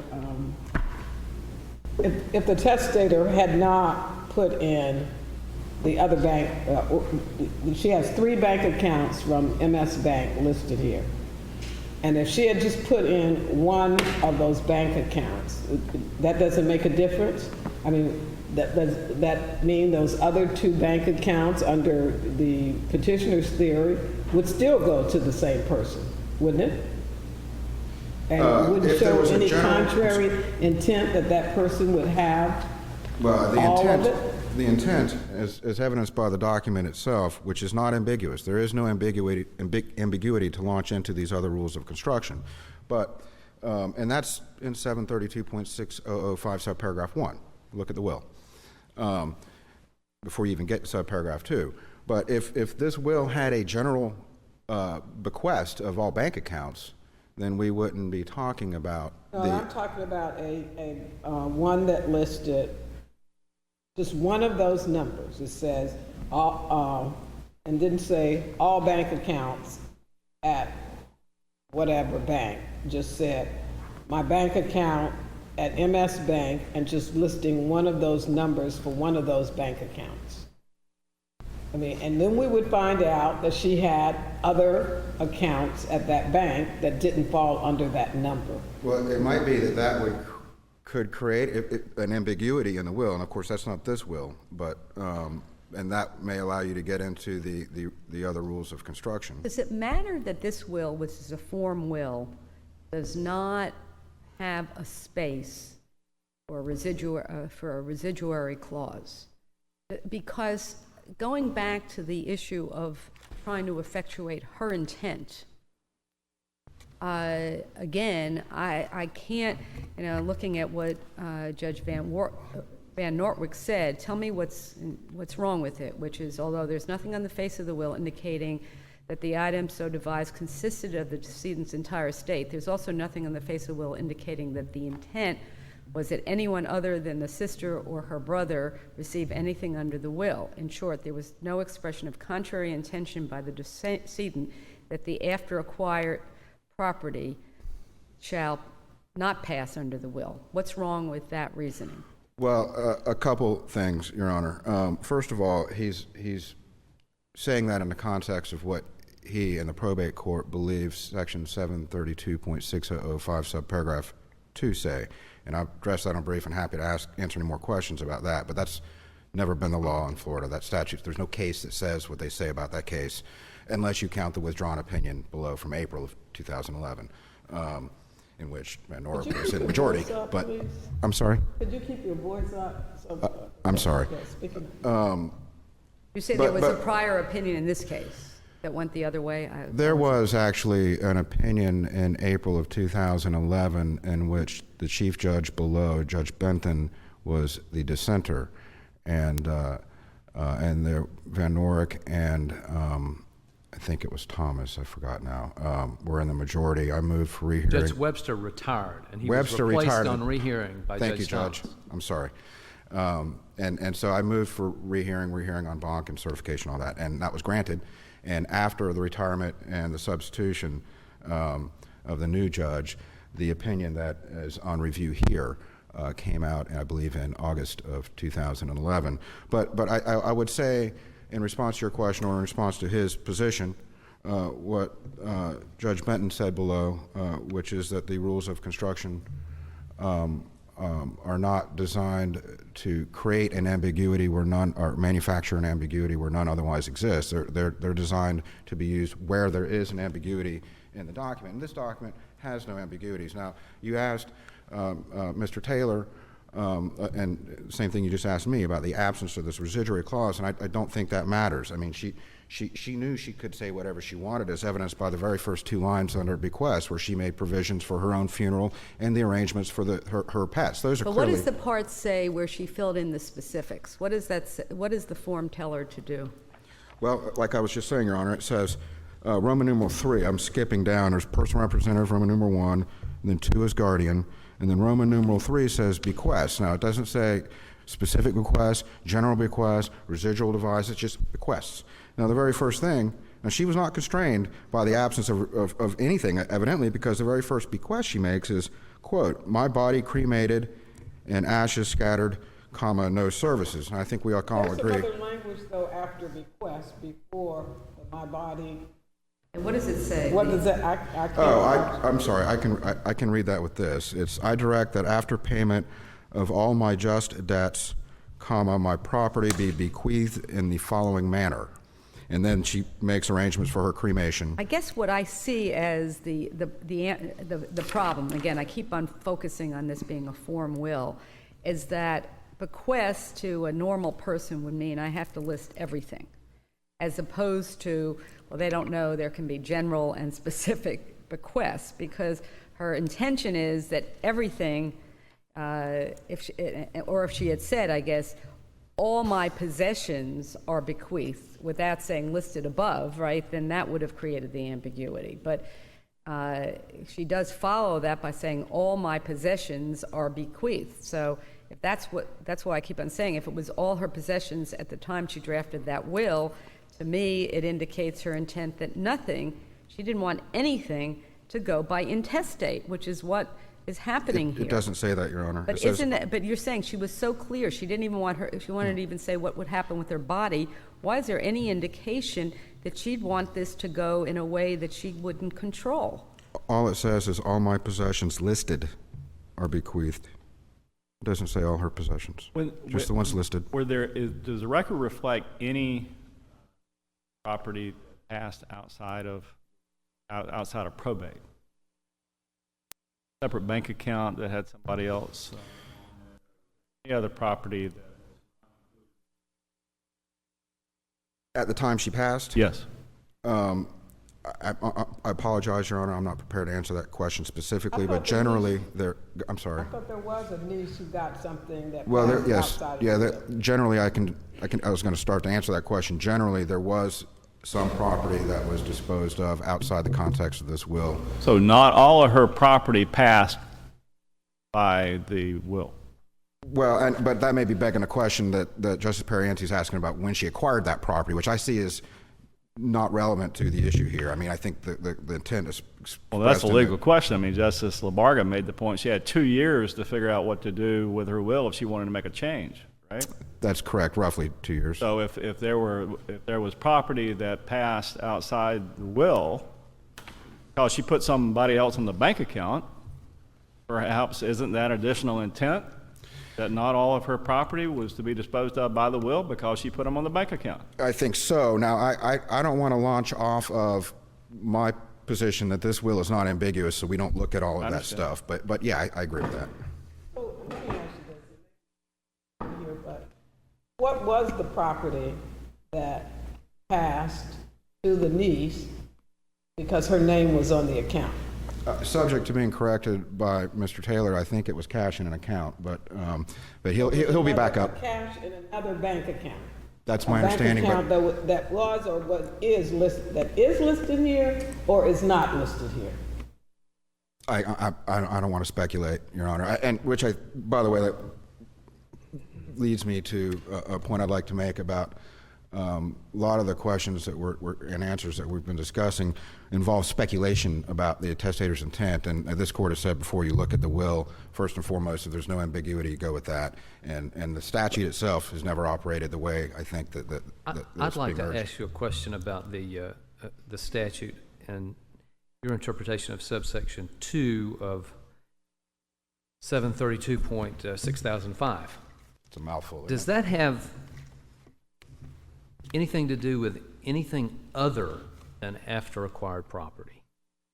It has to do with all property, Your Honor. That's the very first clause in subparagraph 2. All property, comma, including after acquired property, which again is the purpose for that statute going all the way back to 1892, its original version. Well, I'm just trying to figure out what it's talking about here other than after acquired property, what it's doing other than clearing up this issue about after acquired property that would fall within the scope of something that's covered by a category in the will. What else is it talking about? What other property would it be I mean, 'cause I understood you to say it's got some meaning other than after acquired property, but I'm struggling to understand that. Well, I didn't write the statute, but what it says is subject to the foregoing. I'm asking what your subject to form. interpretation of it. I know you didn't write it. I didn't write it either, but you have suggested in a way which I think is actually inconsistent with your main point here, that this is not limited to after acquired property, and I'm struggling to understand what it's dealing with other than after acquired property.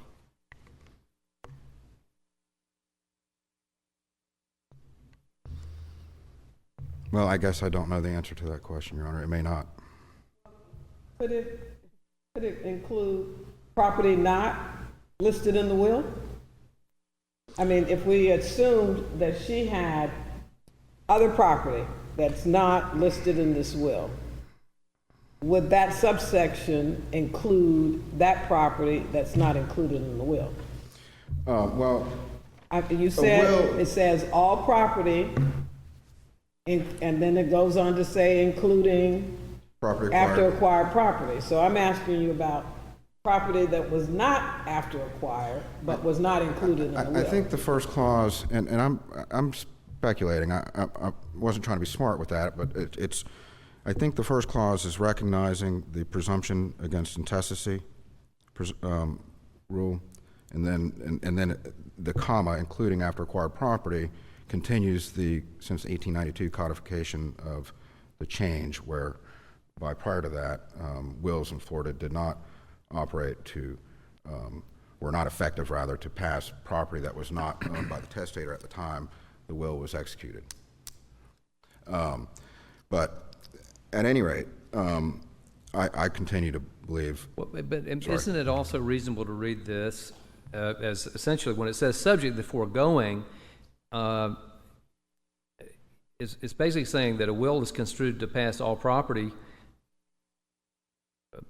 described in the will or referred to in the will, which the testator owns at death. Right. Now, we were using the word listed earlier, but it doesn't actually have to be listed. I understand. It doesn't have to be specifically listed, Yeah. but it's got to be encompassed in some way. There's got to be some mechanism There's got to in be the some will. reference to it. Either Whether it's a general reference or a specific. Or residual devise. Right, I understand. All of those things, but isn't that really what it's talking about here? Well, how could it talk about property included in the will if it's owned at the time of death? That means it's not included. I mean, why would they need to include property that's already included in the will if it wasn't already there prior to the death? I don't know, Your Honor. I know that prior to the predecessor of this statute, if you didn't own it at the time you executed your will, the will was not effective to pass it, and that's what the statute was meant to do. So they're just making doubly sure that we include all after acquired property. Well, if it's in the will, it obviously wouldn't matter, but if it's not there, it would. It would still mean after acquired property.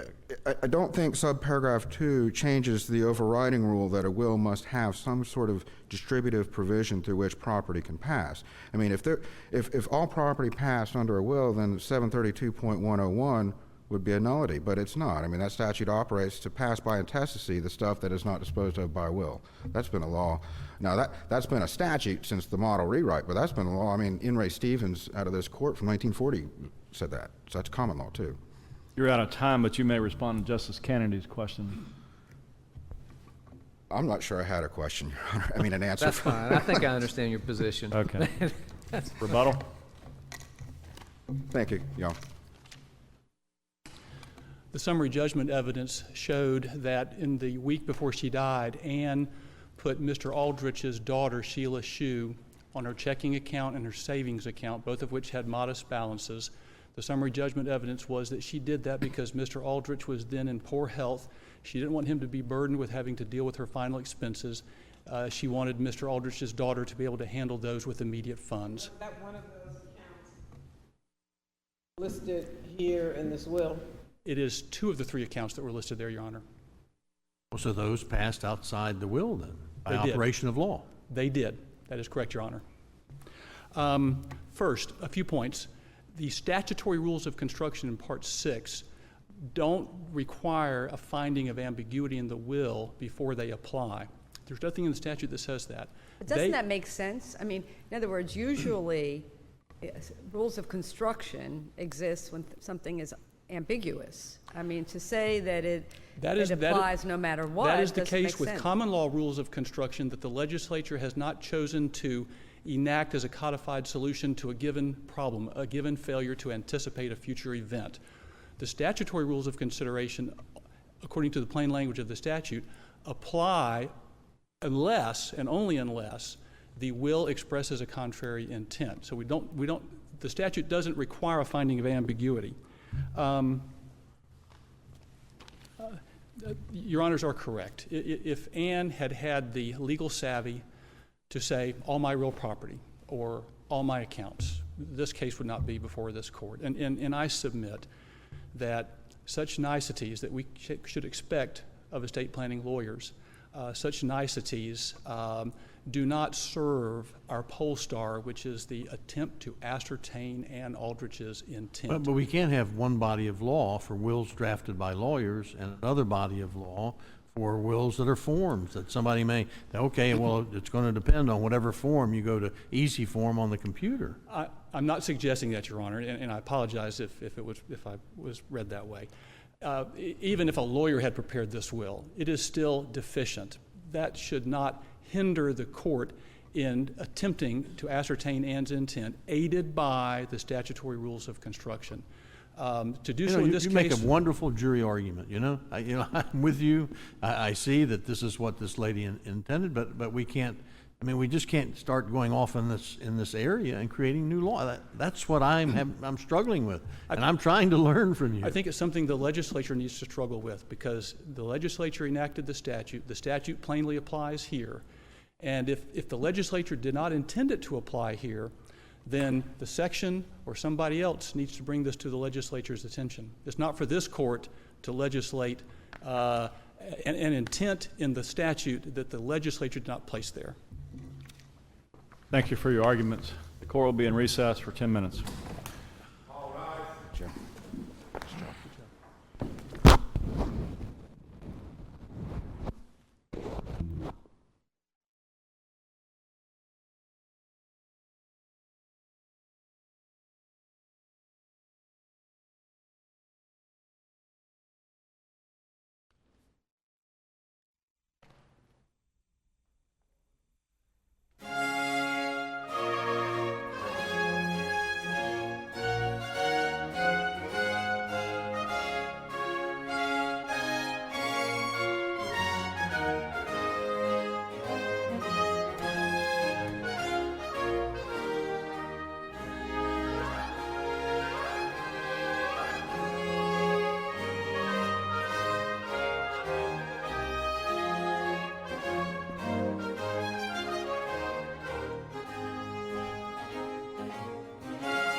Supreme Court of Florida is now in session.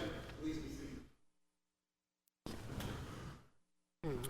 Our last case for the day is Allen versus State of Florida. You may proceed. Thank you, Your Honor. May it please the court, my name is James Wolchak, Assistant Public Defender from Daytona Beach, Florida. In 1978, I argued my first death penalty case in front of this court, and some 35 years later, 40-plus capital defendants and a lot of gray hairs, this is likely to be my last oral argument as I'm going out to pasture in this next year. I want to take this opportunity just briefly to thank this court for always being gracious, even though we always haven't agreed on the issues. Almost never, huh? Yeah, true. Anyway, this morning we're here. For all your arguments through the years. Yeah, you have been really one of the excellent assistant public defenders, and I think that you've dedicated your career to a very difficult situation. You certainly have, in your last case, a very difficult case. Thank you, Your Honor, and I hope I don't disappoint this morning. This morning we're here on a direct appeal from Margaret Allen's convictions for first-degree murder, kidnapping, and a resulting death sentence. I would like to focus this morning on issues number 1 and 3 in our brief.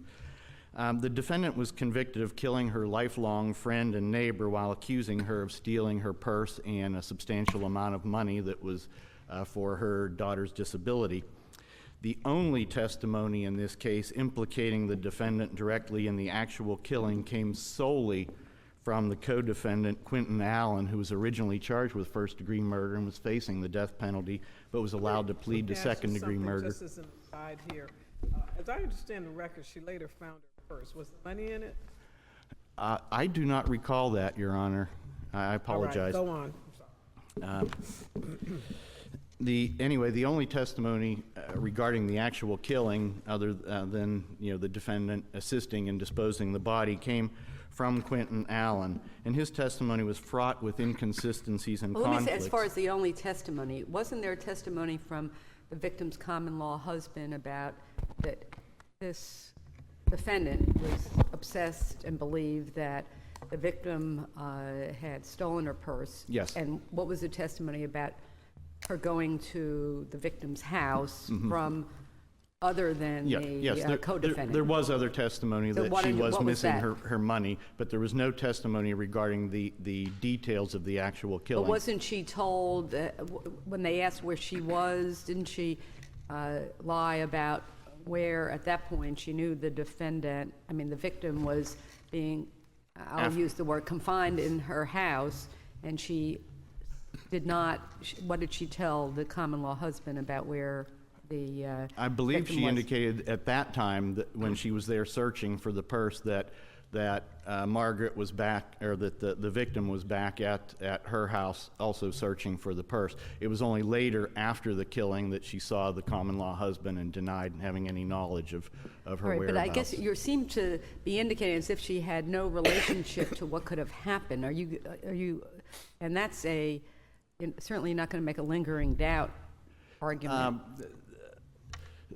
Her position was this killing actually occurred. Quentin Allen did the actual killing while she was at the common-law husband and the victim's house. Well, if that were the purse. case, you would, as someone who argued the case below, would have gotten maybe something other than a first-degree murder case. But that's been, we have enough. We have enough evidence to have found her guilty of first-degree murder, and based on the co-defendant's testimony, which I'm sure was impeached at trial, to put her as the major planner, motivator for what is clearly a HAC murder. Well, that does bring into account the first issue that we have here, but if I may be permitted to go through a couple of the facts as it will relate to that issue. This co-defendant, Quentin Allen, who shared the same last name with the defendant, couldn't even be straightforward and truthful as to whether the defendant was his aunt or not. At one point, he said, at the beginning of his testimony, he said she was not his aunt. I just referred to her as aunt. Later, during cross-examination, he said that she was his aunt and that nobody in his family would ever refer to somebody auntie unless they actually were. He testified that the defendant never pointed a gun at him or at the victim that day, But just 3 pages later, he testified that the defendant did retrieve her gun and pointed it at both of them. Were these inconsistencies pointed out during argument? Yes, they were, Your Honor. Quentin Allen testified at trial at first that he did hold the victim down, but later at trial he said he never held her down. He merely stood beside her. This was consistent with his police statement, which he admitted at trial. His trial testimony was inconsistent and false, and said that his statement to the police was true. In his depo, he said that that the victim was never restrained in any way by rope or any other means, and that he did not hold her down and just stood there. But then on redirect, under leading questions, he admitted that sometimes he held her down and sometimes he didn't. What was the size of the victim, the defendant, and the co-defendant? At the time, the defendant was 140 pounds and the victim weighed 311 pounds. And in fact, James Martin, during his proffer, said it's inconceivable that this woman weighing this little could have held down and done these types of injuries How to this much did the 311 co-defendant pound. weigh? Pardon? The co-defendant, how much did he weigh? He was 18 years old at the time. I believe he was over 6 feet tall and weighed over 200 pounds. The defendant, Quentin Allen, testified that the defendant solely held a belt around the victim's neck for 3 minutes, and yet to police, he had said that the defendant only held the belt there for 30 seconds to a minute. I know you're questioning the credibility of this witness, but what point does that makes me concerned that whether he was much more involved, but as far as the legal issues before this court. The legal issue, point number 1, I'll get to it, Your Honor. The trial court excluded testimony that the state's sole witness, Quentin Allen, to the actual killing had admitted to a friend, acquaintance, and co-defendant in jail, they were housed next to each other, to choking the victim to death. During the proffer, James Martin testified, "I remember saying he got a special hold that he used to choke her with because he nearly choked the boy out in jail with the same hold." The defense attorney questioned him from the depo. So Quentin said that, and Martin said yes. "So you did hear him say that he choked her?" "Yeah." "He said he had a special hold with leg that choked her." Quentin said that? "Yes." Then James Martin said, "Well, the court reporter didn't take that depo, what I said, down correctly." The judge based his ruling on the fact that James Martin recanted his deposition statement, and we submit that as the wrong standard of review. Under Chambers versus Mississippi, the United States Supreme Court held that it's error to exclude a hearsay third-party confession, and it should come in as a declaration against penal interest where the statement provides assurances of reliability. And what this means under the case law is that the confession by the declarant was given under circumstances that were reliable, not the in-court witness, because that's not for the judge to determine, these cases say, that's for the jury to determine, because this in-court witness, they can weigh his credibility. Instead, it's the circumstances under which the statement was given. What is the availability of witness? What relevance does that have in the chamber analysis or discussion we must look to? Under the evidence code, Rule 90.804, it says that the declaration against penal interest applies only when the declarant is unavailable. However, Chambers itself... And so the declarant was available? The declarant, Quentin Allen, did testify at trial, yes, Your Honor, and was available. Chambers itself says that a evidentiary rule's limitation cannot be applied mechanistically to defeat the ends of justice and federal due process rights to present a defense. There is no legitimate reason we submit to exclude this testimony where the declarant is available. Well, in Chambers, witness available, not available? Pardon? Chambers, witness available, not available? The witness in Chambers, in fact, was available and did testify at the trial. So we submit that under Chambers, It's identical as here, is what you're saying. Pardon? You're saying it's identical. Exactly. I mean, there's no factual difference at all. The only difference, there was a second corollary issue in Chambers where Mississippi had the voucher rule where you couldn't put on a witness and then impeach him, and in Chambers it was the defense attorney who attempted to put on this witness and then impeach him with the prior Let me see if I understand something. Now, Quentin, again, was available and was available for cross-examination. Martin was available, and he said that what he said in the deposition was not accurate. So where is the Sixth Amendment violation in the trial court? What I'm understanding that you wanted, or the defendant wanted, a deposition of a witness that testified to come in as substantive evidence or as prior inconsistent statement to impeach Martin. Well, under Chambers, it doesn't seem to make a distinction between substantive or well, I don't impeachment think evidence. there's any case that says that a defendant has the right just to put on a deposition that says something different than the witness who's testifying says. That either comes in as impeachment, as a prior inconsistent statement, and was it offered for that, to impeach Martin? They did not indicate whether they were attempting to introduce it as substantive or impeachment, but I Don't you think submit that's that it shouldn't matter here. What was important here is that he was attempting to present evidence that a third party had confessed to actually choking the victim here. And that goes to impeachment, direct impeachment of Quentin Allen's testimony, and claim that he had nothing to do with the actual choking here and that it was all Margaret Allen's. There is no legitimate reason to exclude where the declarant is available, and therefore it's arbitrary. Under Curtis versus State from the first DCA, the court held that a trial judge may be required to admit third-party confession as a declaration against penal interest under the rule to protect the defendant's due process rights. What about the fact that Martin testified that upon seeing Wright's body, Allen told him, this is Quentin Allen, he must have hit her too hard. Did he tell that to the jury? Yes. Okay, and did he also say that, did you ever tell one of Margaret, the defendant's relatives, that Quentin is the one that did this? Martin responded, yes. You did say Quentin did it? Yes. So there was, again, I think the whole defense was Quentin did it, right? Yes.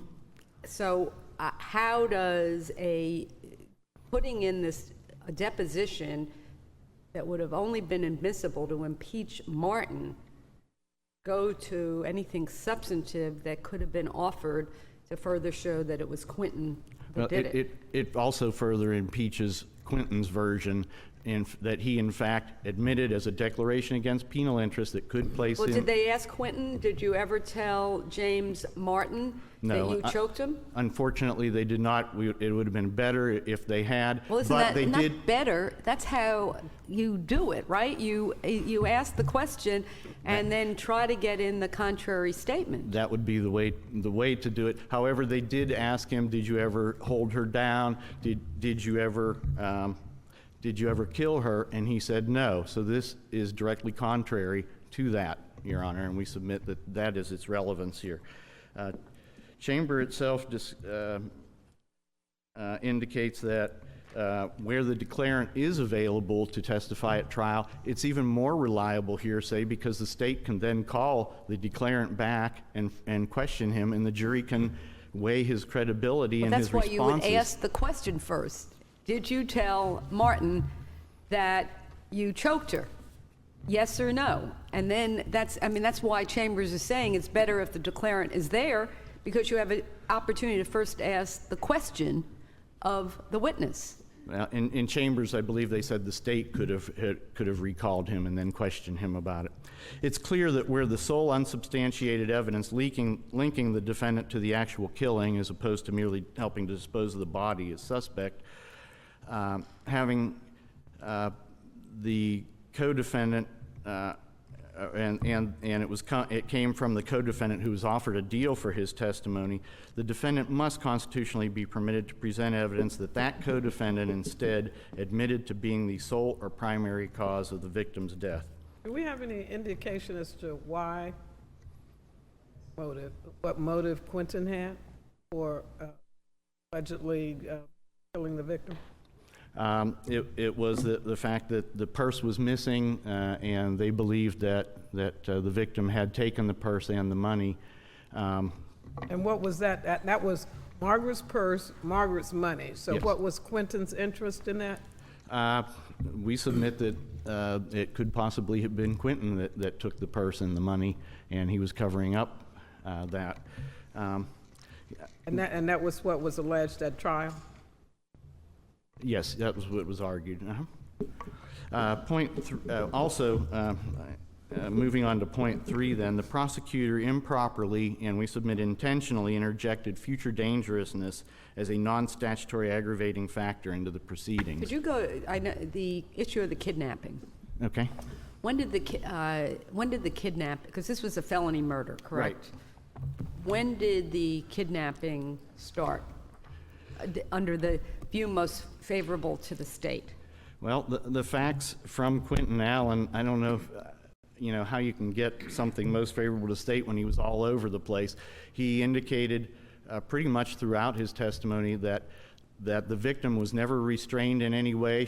She could have left at any time while they were looking for the purse, while Margaret was at the victim's house looking for her purse. I thought there was testimony that during the period while they're at the home, that the defendant went back to the house where they had been before, and that the victim did try to leave and was told, "You can't leave." Is there evidence of that in this record? The evidence was from Quentin Allen that the victim got up and went to walk toward the front door, and he merely said to her, "Auntie doesn't want you to leave," and the victim said okay and sat back down. Is there that was no really, physical but force. Again, got a 310-pound woman. She's believing that she can't leave a house to go back to her kids unless she is being told if you cannot leave, and threatened with the consequences if she doesn't leave. At this point in time, it doesn't appear that there were any physical threats to her. It was just simply a statement, "Auntie doesn't want you to leave." Now, she it seems to complied me as with if that. you're really trying to say Quentin did it, this lingering doubt type proposition. And the jury has already heard this testimony, But they didn't hear that he had confessed to his cellmate. So but they heard everything else, right? Yes. Mm-hmm. Okay. And Quentin wasn't asked, did you confess to your cellmate? Correct. He did testify. Yes, but he did testify that Now, he did not kill the victim. And we submit that's essentially the same thing, although not as specific as it should have been. Now, excuse me 1 second. Now, when she left, did she tell Quentin in the presence of the victim, don't let the bee leave, hit her with a baseball bat, or whatever they do to keep her from leaving? No. Was she not present? Quentin Allen indicated that he was out on the porch and was not inside the house at that time, where the victim was. So that was not told in front of the victim at all.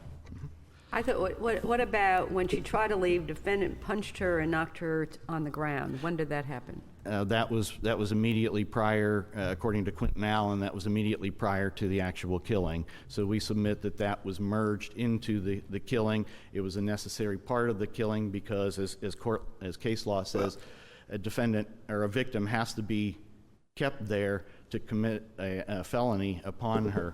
But when did the possible, I thought there was also an indication that someone was sitting on her, holding her down. When did that occur?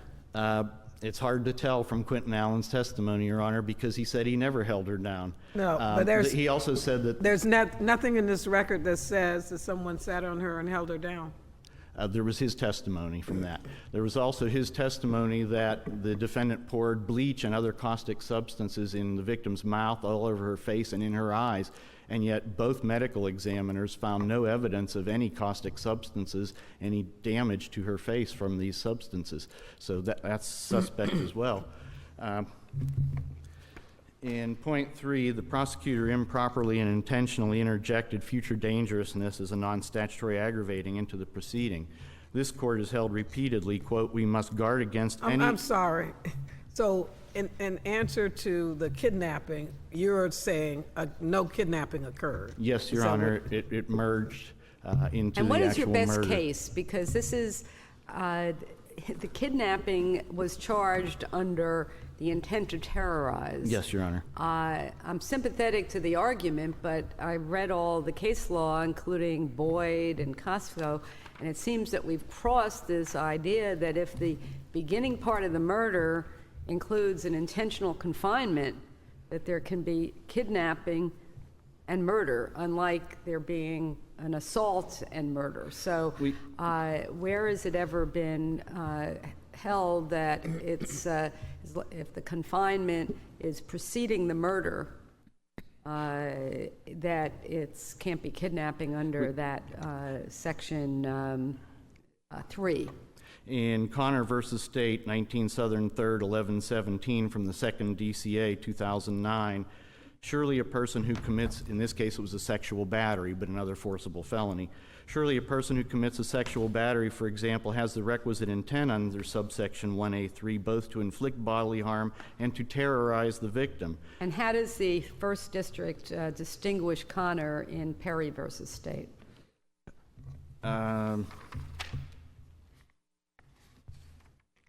I'm sorry, but I'm not sure that they did.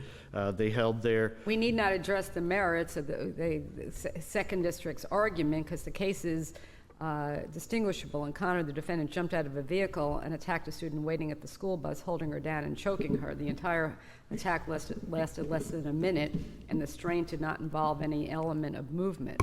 So, I mean, I think it's potentially a problematic area, but to me, all of these acts that preceded the actual murder were, I think, would fit under kidnapping under even the Faison test. So that's why I'm, asking you, is Connor out of the Second District, is that your best case? Yes, Your Honor.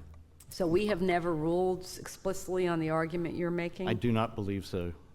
Are you making it as a constitutional argument that if every murder became a kidnapping, there would be no, it would be an automatic felony, and almost an automatic death sentence, since you have that as an aggravator. Did you make that particular argument?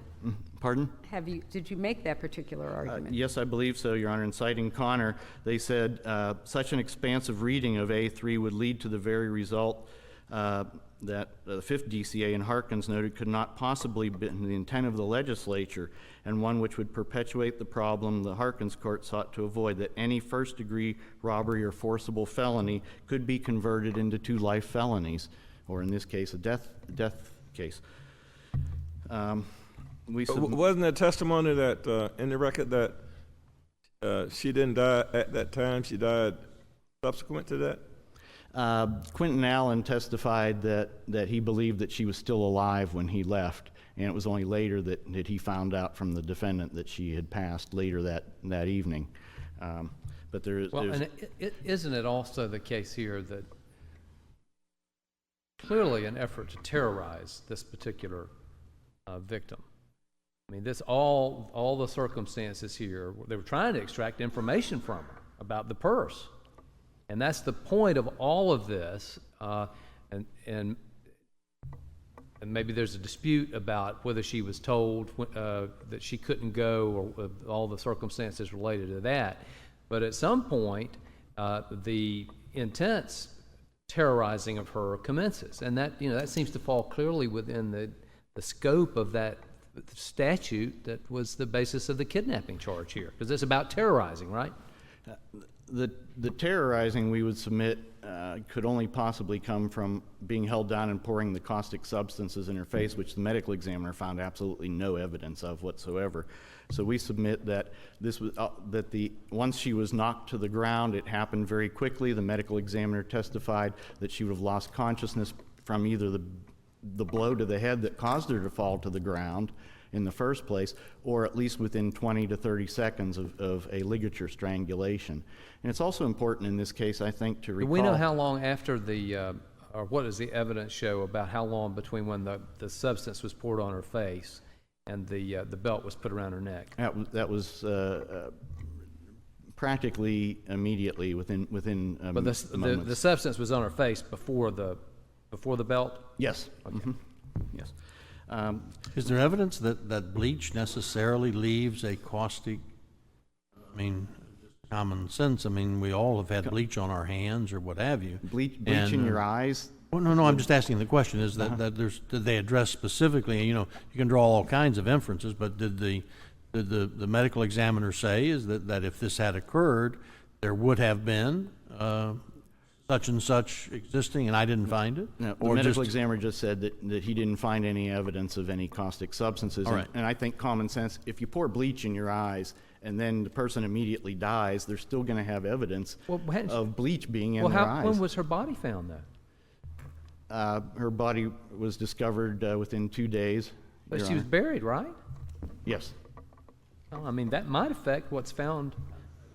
Trying to see how closely it connects. Mm-hmm. Returning to point 3, if I may, this court has held we must guard against any unauthorized aggravating factor going into the equation which might tip the scales of the weighing process in favor of death. Aggravating circumstances, of course, are strictly limited by the statute. They are exclusive, and future dangerousness is not a proper factor in Florida. The state claims that this was invited merely because the defense attorney was examining his mental health experts as to her lack of impulse control. It wasn't invited. This court has held repeatedly the state cannot attach aggravating labels to factors such as mental impairment that were in fact mitigating circumstances. Under Walker, Cormandy, and Miller said, quote, the use of a defendant's mental illness and resultant propensity to commit violent acts as aggravation is contrary to the legislative intent as set forth in the statute. To the contrary, the large number of statutory mitigators reflect a determination to mitigate death penalty in favor of life for those persons whose responsibility for their violent actions has been substantially diminished as a result of mental illness or uncontrolled emotional state of mind.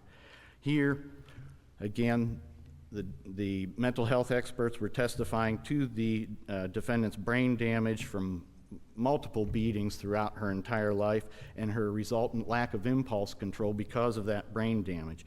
You are deep in your rebuttal time. Okay, thank you, Your Honor. If I may just finish this.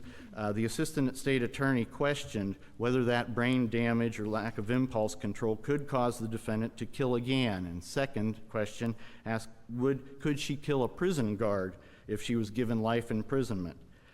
The objection, we admit, was only based on that it was speculative, and that objection was sustained, but we submit this is fundamental error because it goes to the very core of the death penalty procedures. It's wholly improper and in no way related to the doctor's opinion regarding the mental mitigation or the defendant's ability to conform her conduct to the requirements of the law was substantially impaired.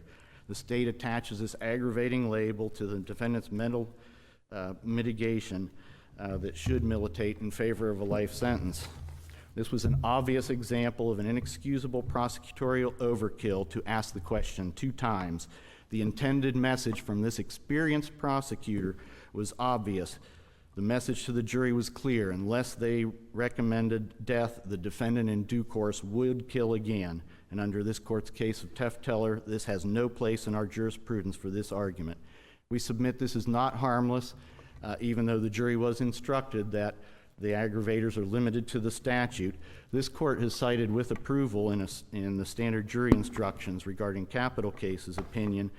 They cited the ABA report. Was there an objection made?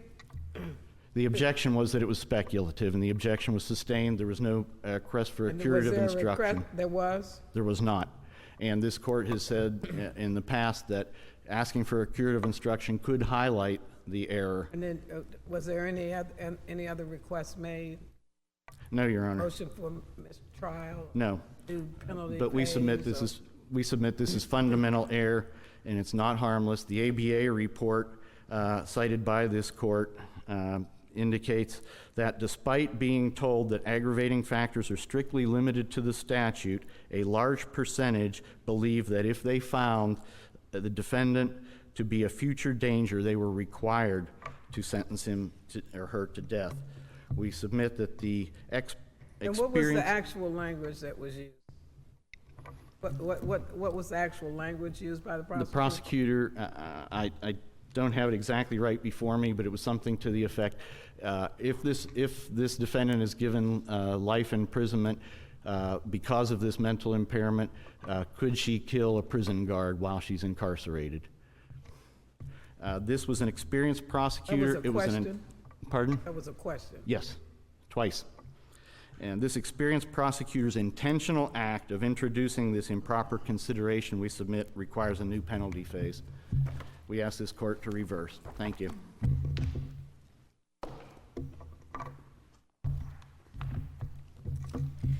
May it please the court, my name is Tamara Milosevic on behalf of the state of Florida. As to the first issue my opponent raised, the state submits that the trial court properly excluded subject statement as unreliable hearsay statement. What happened here is that this subject statement is actually impermissible under this court's case, Morton, which holds that a prior inconsistent statement cannot be used as a substantive evidence, but only for the purposes of impeachment. And that is exactly what happened in this case, is that defendant tried to use prior inconsistent statement of witness Martin in order to try to impeach him, but at the same time to introduce substantive evidence against statement against penal interest of different witness, Quentin Allen. As I said, this is not permissible, and the trial court properly excluded the statement. Further, we have my opponent raised a Chambers issue, claiming that that defendant in this case was denied due process rights. However, this is not true, because Chambers is procedurally and substantially different from the facts of our case. The state submits that first of all, Allen was a available witness who testified and who was never asked about this, whether he made this statement to J.T. Martin while they were in prison together. So let me ask you that. Even if he was asked that question, did you ever make that statement? Would the deposition of Martin be able to come in to impeach Allen?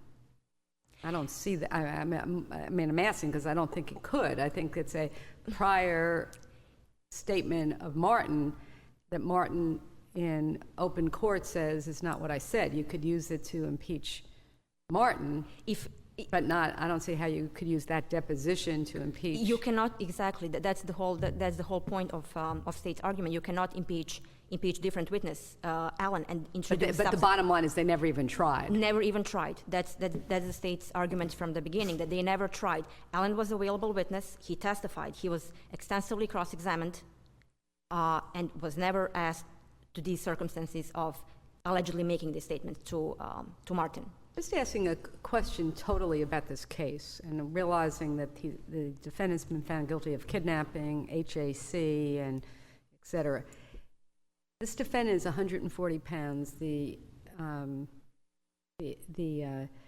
victim weighs over 300 pounds, and her nephew is over 6 feet and 200 pounds. It's just the argument was, I'm assuming, that she was the mastermind of this. It was her. She was obsessed with her purse having been stolen, and she is the one that not only directed it, but also participated in the murder. She was the mastermind, and as to the fact that the defendant was a woman who weighed like around 300 pounds, that only goes into realizing about the defendant, who defendant was, because she at the beginning she didn't pull out the gun to threaten her. She did that afterwards. However, her word, she directed Quentin Allen, not to let her go, and that was enough for the victim to stay at the home and not to leave the house without the permission. Also, there is Quentin Allen. What do we know about that relationship that would further? I mean, again, logically, you got an 18-year-old there, you've got a 300-pound woman, the door's not locked, and this woman's, Allen, this 18-year-old says, oh, don't leave. What is it about, evidentially, about the relationship between these two women, or why would she have that kind of control over the defendant? Well, the record doesn't indicate why she was behaving that way, or why her word was enough for the defendant not to leave the house. It doesn't say anywhere, but as I tried to point out, Quinton Allen also testified at one point during the cross-examination when the defense asked him whether the victim could have left the house at any time, and he said, well, I was told not to leave, and I didn't go. Later, during Martin's testimony, he said, although he discovered the body in the morning, he wasn't present. He didn't know what was going on during the night when the murder happened. He also said that defendant directed him. She told him, "You need to help me." I'm quoting. "You need to help me dispose of this body," and he complied with her request. But again, and not that we're going to be looking at it here, but all of that is based on what Allen, who has gotten the reduced charge of second-degree murder, says. Is there any other evidence that corroborates her major role in this terrible murder? We have the testimony of Quinton Allen, who entered second-degree plea agreement and who was convicted for his participation, and the testimony of J.T. Martin. We have the testimony of... well, J.T. Martin seems like he was putting it on Quinton Allen. That Quinton Allen... I mean, J.T. Martin was in jail with Quinton? He was in jail at the same time. So what does he know about how the defendant played the major role in the... He doesn't know. He was he was the accessory after the fact. I'm just trying to find out, is there anybody else that is able to corroborate this? There was no person present that night. It was only Quinton Allen and the defendant. They were present when this horrible criminal act occurred. In the house there was also defendant's daughters. They were present, and at one point Quinton Allen testified that while the defendant was punching the victim, that her daughter came in and she saw what was happening, and the defendant told her daughter, I'm quoting, to go and to bring duct tape so she can... Did the daughters, I'm assuming, did not testify for either side? No, she did not. She did not. We know this through Quinton Allen. How old were the daughters? She had two daughters. One was, I believe, 12, and the second one was maybe a couple of years younger. I do not recall. But it's clear in this record that, or is it, that the defendant went to the victim's house and then they came back to the defendant's house? Is that how it happened? Yes. And then she asked her, once she was there, about her purse, and did she have her purse? How this all started. Defendant, after victim finished cleaning defendant's home, she came back to her home. Defendant, in the meantime, realized that she was missing her purse, and in her mind, she accused the victim, Wenda Wright, that she stole her purse. So she came to look for the victim at her home, and there was the testimony of a victim's husband about that circumstance, that defendant came and that she whispered something in her ear, and then the victim said, I'm quoting, I'll be back in shortly. So she voluntarily went with the defendant to her home. Okay, so at that point, there's no kidnapping, right? I mean, state agrees. At that moment, no. Okay. So when the victim came to defendant's house, they 15 minutes they spent there. At that moment, defendant and Quinton Allen is already in front of the house. Defendant leaves the house and directs Quinton Allen, I'm quoting, don't let her go anywhere until I come back. if she tries to leave, I quote, hit her with the bat or something. So then she left to the victim's home. She over there ransacked the house trying to find the purse. Now, that statement was not made in the presence of the victim? Was or was not? Was not, because the victim was in defendant's home, because we don't know what she told her while they were inside, but maybe she did, maybe she did not tell her not to leave, but she went on the porch and then she told Quentin Allen, directed him not to let her leave the house. And what did she say, that is, the defendant, to the victim's husband when she went to the victim's house? What she told him, according to his testimony, he testified in details about this, and he said that, first of all, the last time he saw the victim, his common-law spouse, was when the defendant came to search for her and when she left with her.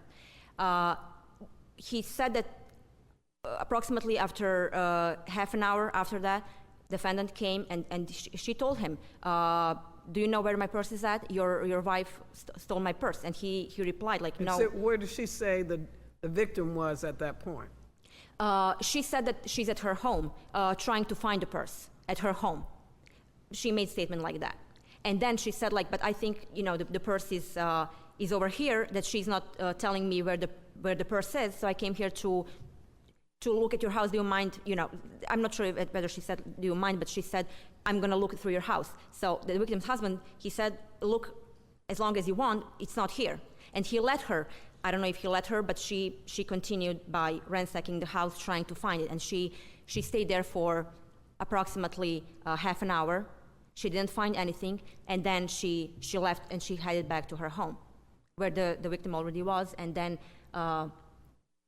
she started threatening her. She let her know that she has until her hair was done to admit where the purse was at.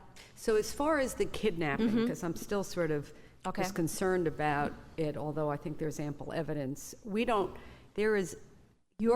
state's contention is really from the time that the defendant told her you cannot leave and put Allen in charge until the murder, she was being confined against her will.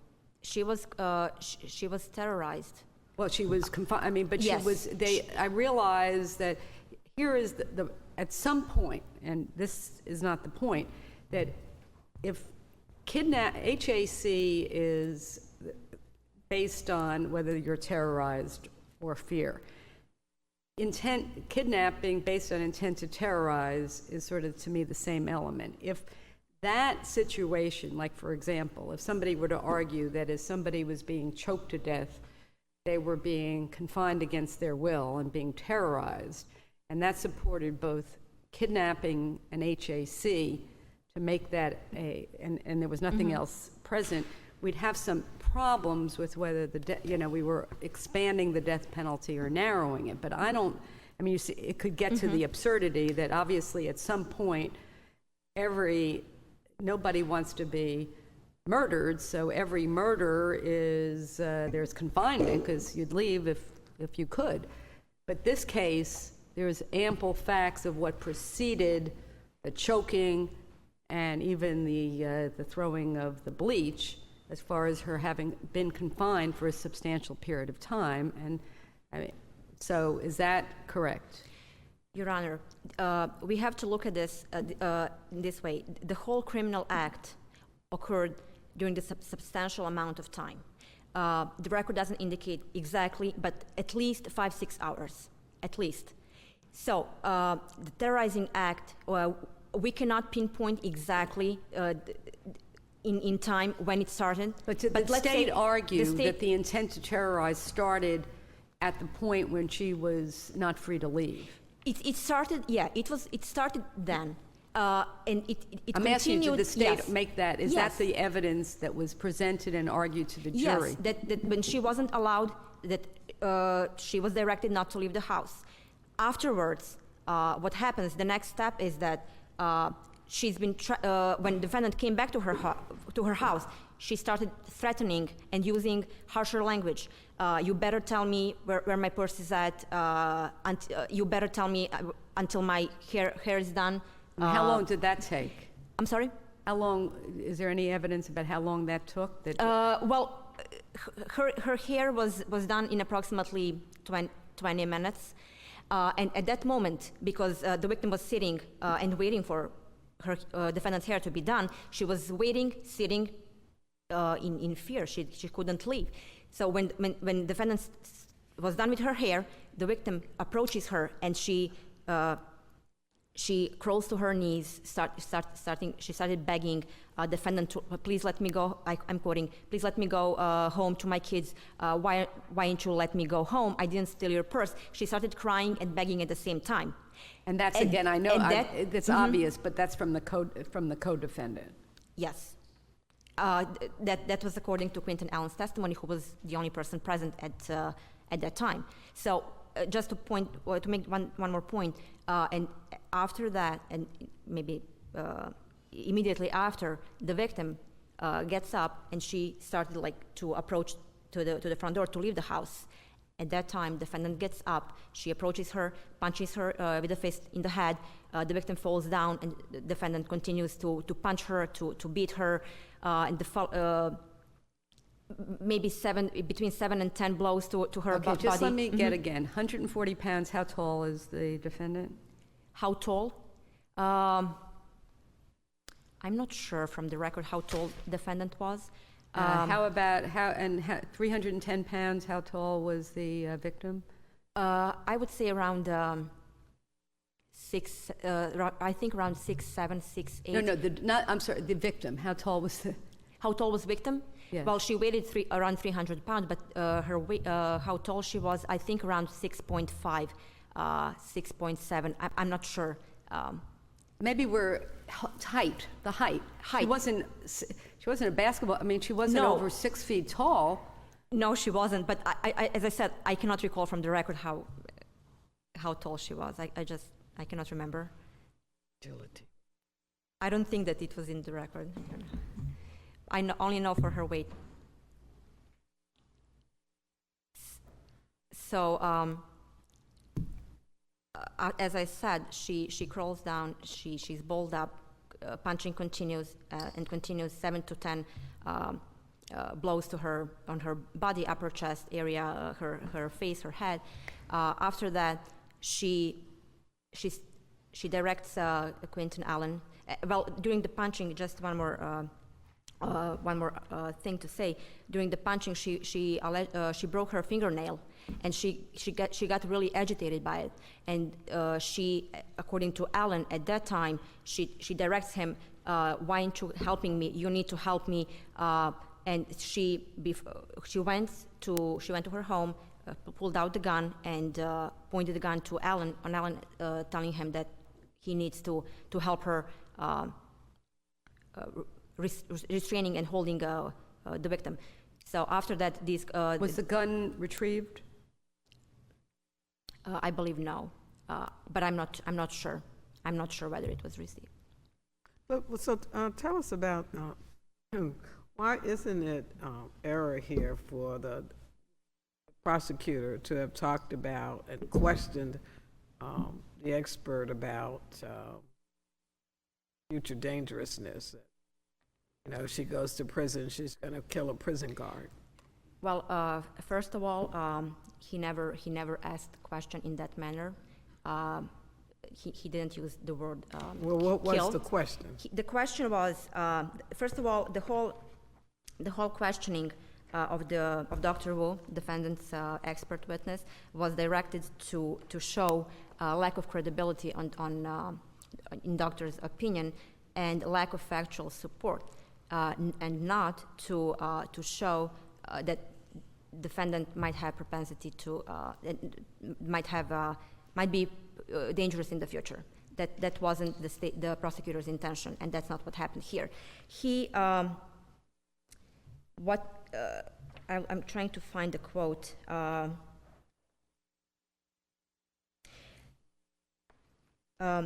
The state, during the cross-examination, the state began questioning by eliciting from Dr. Wu that he had no information that showed that defendant ever exhibited lack of impulse control before this event.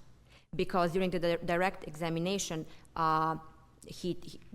Dr. Wu testified that she lacked impulse control due to head injuries and physical injuries to her head that she sustained in 1990s, and this crime occurred in 2005. And based on that, he inquired that defendant lacked impulse control and that she has propensity to disproportionately overreact to certain events. So then, after asking this question, doctor said that he was not aware of any event of defendant lacking impulse control or overreacting emotionally to events before. Then the prosecutor asked defendant whether Dr. Wu was predicting that similar acts could occur in the future. Similar acts meaning lack of impulse control and emotional overreaction. And the doctor said that no, because the persons with this kind of head injuries will better do in prison in that kind of setting. So he replied that there was no possibility of any disproportionate reaction in the future. So only after that, considering the fact that Dr. Wu testified that defendant never exhibited lack of impulse control in the past, and that there is no expectation of any emotional overreaction in the future, then the state tried to ask Dr. Wu, so would the defendant be violent in the future? It was questioned something like that, not whether she will kill in the future. So what did they say about the guard? I'm sorry? What was the question about the prison guard? Well, it was phrased in that way, whether she would be dangerous in the future, and would she be a danger to the prison guard? Well, isn't that, I mean, that's not, you agree that's not a proper question? I would agree with that. It could have been asked differently, but... Well, we can't have situations, because there's lots of cases where the defendant argues as mental mitigation that they have impulse control. If it opened the door for the state to go, well, therefore, they've got impulse control, they're going to kill people in prison, I mean, that would be contrary to what this specter, and it's scary, of this is a crazy woman, we can't have her in prison because she could kill other people. Well, again, the prosecutor never said kill. He, again, I'm trying to point out, he was trying to show a lack of actual support for doctor's opinion. But isn't there other ways you can do it, which is say, listen, she's gotten to the, how old was she at the time of this crime? She was, at the time, she was 42 years old. That she has been able to live her life and hasn't killed other people. I mean, there are other ways to cross-examine on that other than to say in the future when she's in prison, she's going to be a danger to other people. Well, I would agree, but as I said, the whole purpose of this questioning was to show a lack of credibility. But you can't, the whole, and I realize you're there on the appellate side, the whole thing we're trying to do, I mean, this is a troubling death case, because it's certainly, if the co-defendant is credible, which the jury found, then this person committed a major murder. On the other hand, she's had a history, the defendant, of abuse and during her life, and so the defendant has the right to try to establish what would mitigate it. And if the idea is you can't bring out issues to do with brain damage and impulse control, the fear that you're going to be, the jury's going to think, what's going to happen if we put her life in prison, that's a concern. So we just want to make sure whether it was harmless in this case, because something was sustained, correct? Yes, it was sustained, and the whole issue wasn't preserved because they objected on grounds of speculation, not future dangerousness, and the court sustained the objection, and the defendant never moved for a mistrial, which was required, and therefore this issue wasn't preserved. And the state never argued in closing to the jury. It was never argued in closing. It was an isolated question, never argued in closing. The sentencing order clearly, the trial judge said in sentencing order that he weighted aggravators and the mitigators, and he was considering aggravators and the mitigators according to, in accordance with Florida statutes. Well, we know the judge does it. We're always concerned as the jury as, because but they found at 12-0 that. It was anonymous verdict, Your Honor.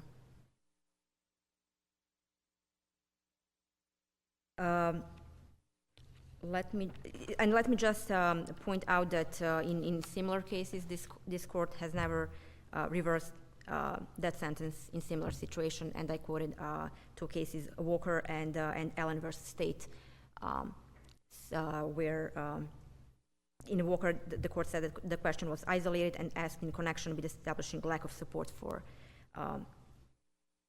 the issue wasn't mentioned in closing, the same like in our case where, as I said previously, it was never mentioned in closing. And in Allen, this court also refused to reverse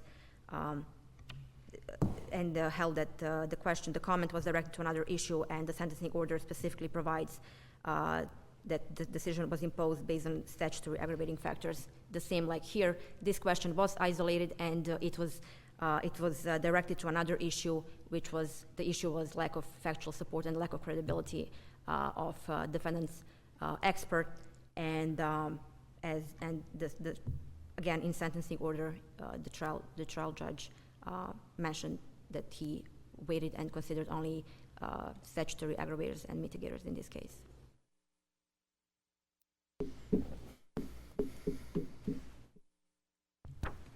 If you don't have any other questions, I would ask this court to affirm the judgment and the sentence of that. Thank you for your arguments. Court is adjourned. Thank you. All rise.